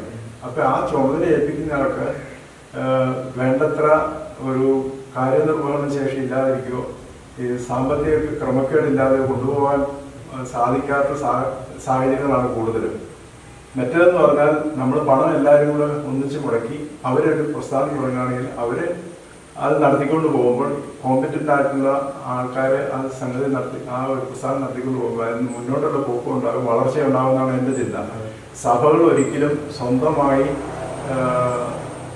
സ്ഥാപനങ്ങൾ, ചില സ്ഥാപനങ്ങൾക്ക് വേണ്ടി വരുമായിരിക്കും, പക്ഷേ ഈ പൊതുജനത്തിന് വേണ്ടിയുള്ള പ്രസ്ഥാനങ്ങൾ അത് ജനങ്ങളുടെ തന്നെ ഇനിഷ്യേറ്റീവിൽ ഉണ്ടാവുകയും അതിന് സൂപ്പർവിഷൻ നടത്തുകയും അതിന് പോളിസി മാറ്റേഴ്സ് ചർച്ച് നേതൃത്വം കൊടുക്കുകയും ചെയ്യുന്ന ഒരു സാഹചര്യമാകുമ്പോൾ വ്യത്യാസം വരും. കാരണം ഈ ഇതിനൊക്കെ നടത്തിക്കൊണ്ട് പോകുന്നതിനേക്കാൾ ധാർമ്മിക ബോധം ഉള്ള ആൾക്കാരാണ് ഇതുപോലെ സാമ്പത്തികമായി സഹകരിക്കാൻ തുടങ്ങുന്ന അൽമായക്കാർ പറയുന്നതാണ് എൻ്റെ ചിന്ത. അപ്പൊ അതുകൊണ്ട് എന്താ ഗുണമെന്ന് വെച്ചാൽ അവര് പണം മുടക്കുന്നു, അവർ മാനേജ് ചെയ്യുന്നു, പോളിസി മാറ്റേഴ്സ് അതുമായിട്ട് സൂപ്പർവിഷൻ, അതാണ് സത്യത്തിൽ സഭയ്ക്ക് ആവശ്യമുള്ളൂ. അപ്പൊ അതിന്റെ ഗുണം എന്താണെന്ന് വെച്ചാൽ നമ്മളെതിലേക്ക് പോയി തെറ്റിദ്ധരിച്ച് പണം ഉണ്ടാക്കിക്കൊണ്ട് വരേണ്ട കാര്യമില്ല. സഭയ്ക്ക് ചില കാര്യങ്ങളിൽ പണത്തിന്റെ ആവശ്യമുണ്ട്, അതിനുവേണ്ടി ചെയ്യുക. ഇതുപോലുള്ള കാര്യങ്ങൾ ജനങ്ങൾക്ക് വിട്ടുകൊടുക്കുക, അവർ നടത്തുക. എനിക്ക് അനുഭവമുള്ളതുകൊണ്ടാണ് ഞാൻ പറയുന്നത്. ഇപ്പൊ തിരുവേനി പറഞ്ഞതുപോലെ ഈ വിശ്വാസികളുടെ ലിമിറ്റ് എന്ന് പറഞ്ഞാൽ സംഭാവന കൊടുക്കുന്നത് അവസാനിക്കുകയാണ്. പിന്നെ ഒരു വിഷയത്തിനകത്ത് ഒരു ട്രാൻസ്പെറൻസി ഇല്ല. എല്ലാം സഭ അല്ലെങ്കിൽ അതിന്റെ അതോറിറ്റീസ് കൈകാര്യം ചെയ്തു. വിശ്വാസികൾക്ക് ഇതിൽ ഒരു റോളില്ല. അപ്പം ഈ പലരുടെ മനസ്സിൽ ഞാൻ എന്തിനു പൈസ കൊടുക്കണം, പിന്നെ ഇതിനകത്തൊന്നും നമുക്കൊരു സേയും ഇല്ലാതെ വരുമ്പോൾ സ്വാഭാവികമായിട്ട് ജനങ്ങളുടെ മനസ്സിൽ പോലും അങ്ങനെ ഒരു റോങ് കൺസെപ്ഷനാണ് പലരുടെ മനസ്സിൽ വരുന്നത് ഇങ്ങനെയുള്ള ആക്ട്. കാരണം ഇതിന് പറഞ്ഞതാണ് ഇഷ്യൂ. സംഭാവന കൊടുത്തു കഴിയുമ്പോൾ പിന്നെ ചർച്ചിന്റെ അഡ്മിനിസ്ട്രേഷനാണ് മൊത്തം, ഇവർക്കൊരു റോളില്ലാതെ വരുന്നത്. അപ്പം കൂടുതൽ വിശ്വാസികളെ ഇങ്ങനെയുള്ള വിഷയങ്ങളിനകത്ത് ഉൾക്കൊള്ളിച്ചു പോയായിരിക്കും ഒന്ന് സഭയുടെ ഒരു ജനകീയ അടിത്തറ കൂടി വർദ്ധിക്കും. എക്സാക്ട്ലി അങ്ങനെയാണ് ജനങ്ങൾ സഭയുമായിട്ട് ബന്ധപ്പെടുന്നത്, സഭയുടെ ആക്ടിവിറ്റീസിൽ ഇൻവോൾവ് ആവും. എന്റെ സഭയാണെന്നുള്ള ഒരു ചിന്തയും കൂടെ, അല്ലെ ഇത് എന്റെ സ്ഥാപനം, കാരണം സ്വന്തം വീട്ടിൽ നിന്ന് ആരും മോഷ്ടിച്ചുകൊണ്ട് പോകത്തില്ല. ഇതിപ്പോ അവന്റെ ആണ് അല്ലെ മറ്റവന്റെ ആണെന്നൊരു ചിന്ത വരുമ്പോഴാണ് നമ്മൾ അതിൽ നിന്ന് എടുത്തോണ്ട്. അപ്പൊ നമ്മുടെ സ്ഥാപനമാണെന്നൊരു കാഴ്ചപ്പാട് ജനങ്ങളുടെ ഇടയിൽ വരുമ്പോൾ അവർ ഏറ്റവും ചെറിയൊരാൾ പോലും ഒരു പക്ഷെ അവർക്ക് എന്തെങ്കിലും ഒരു കോൺട്രിബ്യൂഷൻ ഉണ്ട് അവർ ചെയ്യും. ഇത് അവന്റെ ആണ് അല്ല സഭയുടെ സ്ഥാപനം, എനിക്ക് അതിനകത്ത് എന്തോ ചെയ്യണം എന്നുള്ളൊരു കാഴ്ചപ്പാട്. അപ്പൊ തിരുവേനി പറഞ്ഞത് ശരിക്കും സത്യത്തിൽ ഒത്തിരി ചിന്തിക്കേണ്ട ഒരു വിഷയമാണ്. അത് ഈ മാറി വരുന്ന സാഹചര്യത്തിൽ സ്ഥാപനങ്ങളുടെ നിർമ്മാണം നടത്തിപ്പ് സംബന്ധിച്ച് വളരെ ഗൗരവമായിട്ട് ഒരു ചിന്ത സഭയുടെ നേതൃത്വത്തിൽ ഉണ്ടാകുന്നതാണ്. അത് പലപ്പോഴും അതിനകത്ത് എന്ത് പറ്റുമെന്ന് വെച്ചാൽ ഇങ്ങനെയുള്ള ആൾക്കാരെ ചേർത്ത് ഒരു പ്രസ്ഥാനം ഉണ്ടാക്കി അവരെ ഏൽപ്പിച്ചു കൊടുക്കുകയും ചെയ്യുമ്പോൾ അതിനെപ്പറ്റി അപവാദം പറയലാണ് കൂടുതലുണ്ടാകുന്നത്. ഞാനൊരു പ്രസ്ഥാനം തുടങ്ങുന്നതിനകത്ത് എനിക്ക് 10 പൈസ പോലും ചെലവ് കാണില്ല. പക്ഷെ ഞാനതിൻ്റെ അധ്യക്ഷനൊക്കെ ആയിരിക്കും. ഞാനതിൻ്റെ അധ്യക്ഷനായിരിക്കുന്നത് എൻ്റെ അത്യാവശ്യം പോളിസി മാറ്റേഴ്സ്, നയപരമായ കാര്യങ്ങൾ സൂപ്പർവൈസ് ചെയ്യാൻ മാത്രം ഞാൻ അതിനകത്തൊരു എന്താ മൈക്രോ മാനേജ്മെന്റ് ഒരിക്കലും ശ്രമിക്കാറില്ല. അപ്പൊ അവർക്ക് അതിന്റെ സ്വാതന്ത്ര്യമുണ്ട്, അവർ പണം കൊടുക്കുന്നു. അപ്പൊ അതിനുവേണ്ടി ജനങ്ങളെ പ്രേരണ നൽകുകയാണ് സത്യത്തിൽ വേണ്ടതെന്നാണ്. അപ്പൊ ഈ പിരിവുകാരെന്നുള്ള ദുഷ്പേരും ബിഷപ്സിന് ഇല്ലാതെയാവും. പിരിവുകാരെന്ന് പറഞ്ഞാൽ അതിനകത്ത് വേറെ കാര്യമുണ്ട്. ഇതിന്റെ പേരിൽ അവരുടെ പിരിവ് നടക്കും, ഇത് നടക്കും, അങ്ങനെ പല കാര്യങ്ങളും മനുഷ്യരുടെ ഭാഗത്തുനിന്നുള്ള ആക്ഷേപങ്ങളുണ്ട്. അപ്പൊ ഈ ആക്ഷേപങ്ങൾ കേൾക്കാനും നമുക്ക് സാധിക്കേണ്ടതുണ്ട്. പ്രസ്ഥാനങ്ങൾ അതിന്റെ ശരിയായ രീതിയിൽ നടത്തിക്കൊണ്ടു പോകാനുള്ള ഒരു സാഹചര്യം ഒരുക്കുന്നത് മാറി വരുന്നൊരു സാഹചര്യം. പണ്ടത്തെ പോലെ അല്ല. ഇപ്പോൾ ഒരു സ്ഥാപനം ഉണ്ടാക്കണമെങ്കിൽ ആവശ്യമായിരുന്നു വരുന്ന തുക എന്ന് പറയുന്നത് വലിയ തുകകളാണ്. അത് ഉണ്ടാക്കുക എന്ന് പറയുന്നത് ജനങ്ങൾ അവർ സംഘടിച്ച് ഉണ്ടാക്കുവാണ് എപ്പോഴും സാധിക്കുന്നത്. പിന്നെ നാട്ടുകളിൽ കൂടെ തിരിച്ച് ഇതുണ്ടാക്കി ആരെയെങ്കിലും ഏൽപ്പിച്ച് അതിനകത്ത് കറപ്ഷനോ ഇൻകോമ്പിറ്റൻസോ ഉണ്ടായി പ്രസ്ഥാനം നശിക്കുന്നേക്കാളും ഒക്കെ വളരെ നല്ലത്. ട്രാൻസ്പെറൻസി. എക്സാക്ട്ലി. ചിലപ്പോൾ ഇതിനകത്ത് അങ്ങനെ കൊണ്ടുവരുന്ന ആൾക്കാർ അവർ തന്നെ ഏതെങ്കിലും തരത്തില് ട്രാൻസ്പെറൻസി ഇല്ലാതിട്ട് അല്ല. സത്യത്തില് ഇതുപോലുള്ള നടത്തിപ്പിനകത്ത് വരുന്ന കുഴപ്പങ്ങളാണ് പലപ്പോഴും വരുന്നത്. തിരുമേനി തുടങ്ങുന്ന ഒരു സ്ഥാപനം അടുത്ത ആള് വരുമ്പോഴത്തേന് ഒരു പക്ഷെ തിരുമേനി കാണിക്കുന്ന ആ ഒരു എൻതൂസിയാസം കാണണമെന്നില്ല. അപ്പൊ അവരെ എങ്ങനെയെങ്കിലും നടന്നു പോട്ടെ എന്ന് വിചാരിക്കുന്നു. സ്വാഭാവികം പലരും പിന്നെ ആർക്കും താല്പര്യമില്ലാതാകും. അങ്ങനെ പൊതുവെ നമ്മുടെ പ്രസ്ഥാനങ്ങൾ പലതും നശിക്കുന്നത് അങ്ങനെയാണല്ലോ. അതായത് ഭീമമായ പൈസ നമ്മൾ ചിലവഴിച്ച് ആരംഭിച്ച പലതും നമുക്ക് നഷ്ടപ്പെട്ടത് അങ്ങനെയാണ്. അല്ല, എനിക്ക് തോന്നിയത് ഇതിനകത്ത് ഞാൻ പറഞ്ഞത് ഇത് തുടങ്ങിയ ആൾക്കാർക്ക് നല്ല മനസ്സോടെ തുടങ്ങിയത് പോലും ഇത്തരത്തിലുള്ള ദൂരക്കാഴ്ച ഇല്ലായിരുന്നോ ഒരു പീരിയോഡിക്കൽ ഓഡിറ്റിങ് എന്ന് വെച്ചാൽ ഇതെങ്ങനെ നടക്കുന്നതിന്റെ വരുംപരാഗികളിൽ ലാഭനഷ്ടമല്ല, ഇത് എന്തുമാത്രം ഇതിന്റെ തുടങ്ങിയ ഏത് ഉദ്ദേശം ഇതിനകത്ത് നടക്കുന്നുണ്ടോ എന്നുള്ള അന്വേഷണം. കൂടുതൽ ഉദാഹരണം പറഞ്ഞാൽ ഓരോ സാഹചര്യങ്ങളും നമ്മുടെ യൂറീസ് ഒസാസിസിൽ വരും. അദ്ദേഹത്തെ സംബന്ധിച്ചിടത്തോളം അദ്ദേഹം ഒരു പൈസ സ്വന്തമായിട്ടുണ്ടാക്കുന്ന ആളല്ല. പക്ഷെ അദ്ദേഹത്തിന്റെ പ്രസ്ഥാനങ്ങൾ പലരും ഇന്ന് ഭീമമായ പണം മുടക്കിയതൊന്നും ഇന്ന് ഞാൻ പേരെടുപ്പൊന്നും പറയുന്നില്ല. പലതും അത് ഇഫക്റ്റീവ് അല്ലാത്ത ഒരു കുറച്ചു കാലത്തൊക്കെ എന്തെങ്കിലും നടന്നതാണ്. പക്ഷെ ഇപ്പം അത് ഏറ്റെടുക്കാനും മുന്നോട്ട് കൊണ്ടുപോകാനും സാധിക്കാത്ത സാഹചര്യങ്ങളെത്തി. ഇത് എന്തുകൊണ്ടാണ് ഈ സംഭവിക്കുന്നത്? അദ്ദേഹം ജീവിച്ചിരുന്നത് ഞാൻ എന്തുമായിട്ട് പലപ്പോഴും പറയും. അത് ഒരു 5 വർഷം കഴിയുമ്പോൾ ഇതിന്റെ കാര്യങ്ങൾ നടക്കുന്നുണ്ടോ എന്നുള്ളത് ഒരു വസ്തുനിഷ്ഠമായ ഒരു ഓഡിറ്റിങ് നടക്കേണ്ടതായിട്ടുണ്ട്. അത് ഈ സ്ഥാപനങ്ങളുടെ ചരിത്രത്തിൽ ഉണ്ടാകുന്നില്ല. അപ്പൊ അതിപ്പോ സന്മനസ്സോടെയും നല്ല ഇന്റൻഷൻ തിരുവേനെ ഒരിക്കലും ഞാൻ അതിനകത്ത് കുറ്റപ്പെടുന്നല്ല. അദ്ദേഹത്തിന്റെ ഒരു മിഷൻ താല്പര്യത്തിൽ തുടങ്ങുന്നതാണ്. പക്ഷെ ഈ പ്രസ്ഥാനങ്ങളെല്ലാം പലതും അത് ഉദ്ദേശിച്ച രീതിയിലേക്ക് നിലനിൽക്കുന്നില്ല, അല്ലെങ്കിൽ വളരെ നിലനിൽക്കറിയാമല്ലോ. അപ്പൊ അങ്ങനെയുള്ള കാര്യങ്ങൾ ഉള്ളത് കൊണ്ടാണ് ഇത് ആരുടെയെങ്കിലും ഒരു ബുദ്ധി തോന്നിയ കാര്യങ്ങളായിട്ട് മാറരുത്. ഇപ്പോ ദേവദോസത്തിന്റെ പ്രസ്ഥാനവും അതുപോലെ എഡ്യൂക്കേഷൻ സ്ഥാപനങ്ങൾ കുറച്ച് നിൽക്കും. അതെന്നാന്ന് അതുകൊണ്ട് അല്ലാത്ത കാര്യങ്ങൾ പലതും നിന്ന് പോകുന്നതിന്റെ ഒരു പ്രശ്നം ഇതാണ്. ഇത് വേണ്ട വിധത്തിൽ നമ്മളൊരു കൂട്ടായ ആലോചനയുടെ ഫലമായിട്ട് കാലം മാറി വരുന്നതനുസരിച്ച് അങ്ങനെ ചിന്താശേഷിയുള്ളവരുടെ ഒരു കൂട്ടായ്മ ഇതുപോലുള്ള കാര്യങ്ങൾ ഇതുപോലെ എങ്ങനെയാണ് ഇനി ഈ മാറിയ കാലഘട്ടത്തിൽ ഇത് നടത്തേണ്ടത് എന്നുള്ളൊരു ചിന്ത ഇല്ലാതെ പോകുന്നു എന്നുള്ളതാണ്. ഓരോരുത്തർക്കും അവരവരുടെ ഒരു താല്പര്യം അനുസരിച്ച് ചിലപ്പോൾ തുടങ്ങുന്ന പ്രസ്ഥാനങ്ങൾ അവരവരുടെ കാര്യം നിങ്ങൾ പറഞ്ഞ പോലെ അവരുടെ കാര്യം ഇപ്പോൾ അടുത്ത ആൾക്ക് വരുന്നതിനും താല്പര്യം വരണമെന്നില്ല. തിരുമേനി, നമ്മുടെ സമൂഹത്തിന്റെ പ്രത്യേകിച്ച് ഞാനൊക്കെ ഉൾക്കൊള്ളുന്ന യുവതലമുറയുടെയൊക്കെ ചിന്താഗതികൾ ഒത്തിരി മാറി വരുന്ന ഒരു സാഹചര്യമാണ്. അപ്പം പണ്ട് നമ്മുടെ സമൂഹത്തിൽ തെറ്റായിരുന്ന പലതും ഇന്ന് തെറ്റല്ലാതായി മാറുന്നു. അങ്ങനെയൊക്കെ ഒത്തിരി കാഴ്ചപ്പാടുകൾക്കൊക്കെ ഒത്തിരി മാറ്റം വരുന്നു. എന്നാൽ നമ്മുടെ സഭയിൽ പൊതുവെ ക്രൈസ്തവ സമൂഹത്തിൽ എനിക്ക് കത്തോലിക്ക സഭ കുറച്ചുകൂടെ ഒരു ഫോർവേഡായിട്ട് ചിന്തിക്കുന്നുണ്ട്. പക്ഷെ ഓർത്തഡോക്സ് സഭകൾ മറ്റു സഭകളിൽ എനിക്കറിയാം. ഇപ്പോൾ ഓർത്തഡോക്സ് സഭ അങ്ങനെ ഈ ഒരല്പം നമ്മുടെ യൂഷ്വൽ തിങ്കിങ്ങിൽ നിന്ന് ഡീവിയേഷൻ വരുന്ന ഈ ഒരു യുവതലമുറയെ ഉൾക്കൊള്ളാൻ അവരെ ഇപ്പോൾ ഇനിയും ദേവാലയവുമായിട്ട് ബന്ധപ്പെടുത്തി മുൻപോട്ട് പോകാനായിട്ടുള്ളൊരു കാഴ്ചപ്പാട് അത് രൂപപ്പെടുത്തേണ്ട ഒരു സാഹചര്യമില്ല. കാരണം അല്ലെങ്കിൽ ഇവർ നഷ്ടപ്പെട്ടു പോകുന്ന, കാരണം ഞായറാഴ്ച പള്ളിയിൽ വരുന്നത് ഒരു ആവശ്യകത എല്ലാവരും മാറുന്നു. പ്രത്യേകിച്ച് ഇപ്പോൾ കോവിഡും കൂടെ കഴിയുന്നതോടെ യുവതലമുറ മാത്രമല്ല പ്രായമായവരും പള്ളിയിൽ വരുന്നത് ഒരു ആവശ്യകതയല്ലാതെ. അപ്പൊ അങ്ങനത്തെ ഒരു സാഹചര്യത്തിൽ ഈ അവർക്കും സത്യത്തിൽ ഒരു ഐഡിയോളജിക്കൽ ക്രൈസിസ് ഉണ്ട്. അതായത് ഏതാണ് തെറ്റ് ശരിയെന്ന് നമുക്ക് പൂർണ്ണമായിട്ട് പറഞ്ഞു കൊടുക്കാൻ പറ്റുന്നു. ഇപ്പൊ ചില കാര്യങ്ങൾ ഇന്നത് എന്തുകൊണ്ട് തെറ്റാകുന്നു അല്ലെങ്കിൽ തെറ്റാകുന്നില്ല എന്നുള്ളൊരു സത്യത്തിൽ ഒരു ഡിലേമ യങ്സ്റ്റേഴ്സിനുണ്ട്. അപ്പൊ ഞങ്ങൾ തന്നെ ചോദിക്കും, ഞാനിത് എന്തിനും ചെയ്യാതിരിക്കും, കാരണം ഞാൻ ഈ കാര്യം ചെയ്യുന്നതോടെ എനിക്ക് സന്തോഷം കിട്ടുന്നു അല്ലെങ്കിൽ എനിക്കൊരു പ്ലഷർ ഉണ്ട്. സോ ഞാൻ എന്തുകൊണ്ട് അത് ചെയ്യാതെ ഇരിക്കണം, അല്ലെങ്കിൽ അത് എത്തിക്സിനെതിരാണോ അത് എത്തിക്സിന് എതിരല്ലേ എന്നുള്ളതിൽ ഒത്തിരി കൺഫ്യൂഷൻസ് ഇന്നത്തെ തലമുറയ്ക്കുണ്ട്. അപ്പോൾ ഒരു ഇടയൻ എന്ന നിലയിൽ തിരുമേനിക്ക് അതിനോടുള്ള ഒരു കാഴ്ചപ്പാട്, അത് സഭ അങ്ങനെയുള്ളവർ ഉൾക്കൊള്ളാൻ എടുക്കേണ്ട നിലപാടുകൾ എന്തൊക്കെയാണ്, അതിനെക്കുറിച്ച് തിരുമേനിയുടെ ഒരു നിലപാടാണ്? അത് നമ്മൾ ഈ പ്രധാനപ്പെട്ട ഒരു കാര്യം എന്ന് പറയുന്നത്, ഒരു 10-30 വർഷം മുമ്പ് നമ്മളൊരു കമ്മ്യൂണിറ്റി എന്ന് പറയുന്നത്, അല്ലെങ്കിൽ നമ്മുടെ ദേശത്ത് ഒരു അഗ്രേറിയൻ വളരെ കൃഷിപ്രധാനമായ ഒട്ടും തന്നെ അർബനൈസേഷൻ നടക്കാത്ത ഒരു സമൂഹമായിരുന്നു. പക്ഷേ കഴിഞ്ഞ ഒരു 10-20 വർഷമായി സാമ്പത്തിക രംഗത്തുള്ള ലിബറലൈസേഷനും ഒക്കെ വന്നതോടുകൂടി വന്ന ഒരു സാമൂഹിക പരിസരം തന്നെ മാറി. അപ്പോൾ അതിൻ്റെ ഒരു സ്വാധീനവും പ്രലോഭനവും ഇന്ന് യുവജനങ്ങൾക്കുണ്ട്. അപ്പോൾ അതിനകത്ത് ഉള്ള ഈ പുതിയ കാലഘട്ടത്തിൻ്റെ മൂല്യങ്ങളുടെ സ്വാധീനത്തിൽ വരുന്ന ജനങ്ങളെ സംബന്ധിച്ചിടത്തോളം ഉണ്ടാകുന്ന ഒരു കൺഫ്യൂഷനുണ്ട്. അതിനകത്ത് വളരെ യാഥാസ്ഥിക സമൂഹത്തിൽ ഉണ്ടായിരുന്ന അവരുടെ ഒരു മൂല്യവ്യവസ്ഥയിൽ നിന്ന് വ്യത്യസ്തമായി ഈ പുതിയ ലിബറൽ ചിന്താഗതിയിൽ സാമ്പത്തിക ഘടനയും പ്രവർത്തനവും അത് വന്ന ഒരു വലിയ പ്രശ്നമുണ്ട്.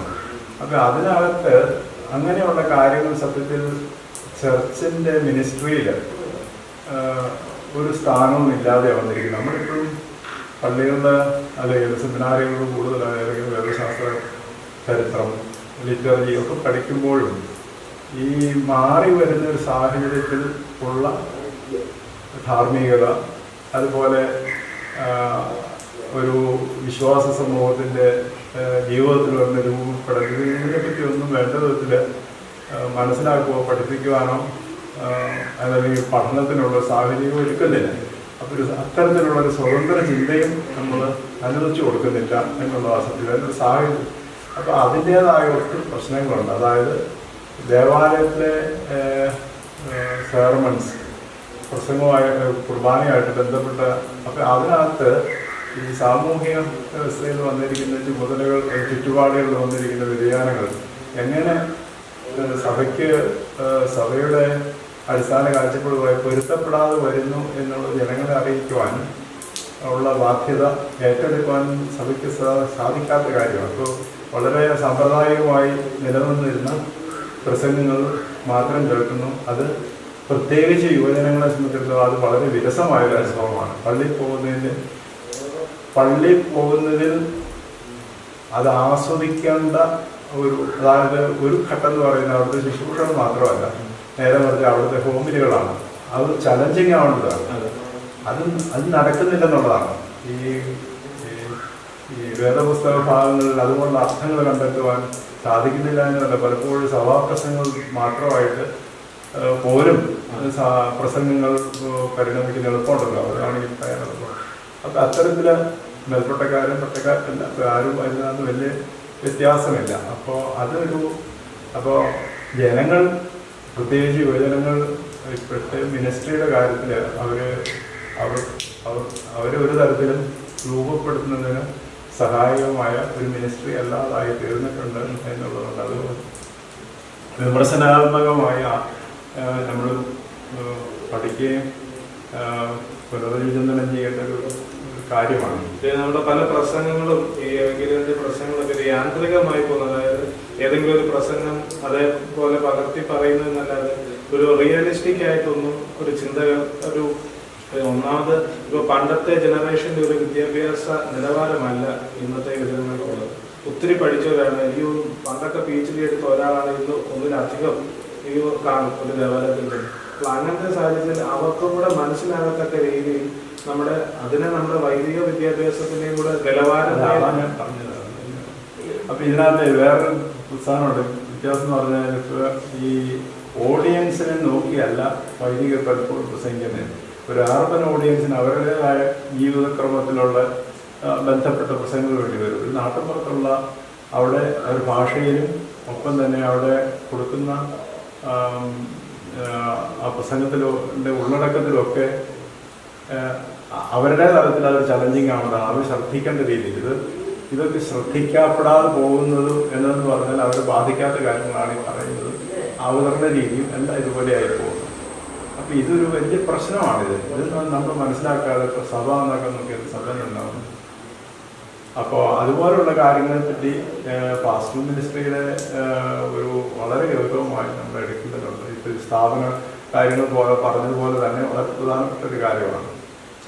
അതുപോലെ തന്നെ ഇപ്പോൾ ഈ പ്രസംഗങ്ങളിൽ അതായത് ഓരോരുത്തരുടെയും, അതായത് ഇപ്പൊ തിരുവേനി പറഞ്ഞാൽ അർബൻ ഏരിയയിൽ താമസിക്കുന്നവർക്ക് അവർക്ക് മനസ്സിലാകുന്ന കാര്യങ്ങൾ ഇപ്പൊ ഗ്രാമാന്തരീക്ഷത്തിൽ ഞാൻ പ്രസംഗിക്കുമ്പോൾ അവിടുത്തെ ഒരു അന്തരീക്ഷത്തെ കുറിച്ച് പറഞ്ഞാൽ അവർക്ക് കൂടുതൽ മനസ്സിലാവും. എന്നാൽ ഒരു അർബൻ ഇതിലേക്ക് വരുമ്പോൾ അവർക്ക് മനസ്സിലാകുന്ന, അതായത് ഇപ്പം യുവാക്കൾക്ക് മനസ്സിലാകുന്ന രീതിയിൽ അവർക്ക് ക്ലിക്ക് ചെയ്യുന്ന രീതിയിലുള്ള എക്സാമ്പിൾസ് അങ്ങനെയൊക്കെ പറഞ്ഞു കഴിഞ്ഞാൽ ഒരു പക്ഷെങ്കിൽ ഈ പ്രസംഗങ്ങൾ കൂടുതൽ അവരിലേക്ക് എത്തുമെന്ന് തോന്നുന്നു. അതുപോലെ തന്നെ ഒരു നമ്മുടെ പ്രസംഗങ്ങൾ പലപ്പോഴും ഈ ഒരു ഒത്തിരി ഉയർന്ന രീതിയിലേക്ക് തലത്തിലേക്ക് പോകുന്നുണ്ട്. അതായത് നമ്മളെല്ലാവരും യേശുവിനെ പോലെ ആകണമെന്ന് പറയുന്നത് ഒരു പക്ഷേ സാധാരണക്കാർക്ക് മനസ്സിലാകും. എന്നെ കൊണ്ട് യേശുവിനെ പോലെ ആകാൻ ആ ഒരു വിശുദ്ധിയൊന്നും എനിക്ക് കിട്ടൂല.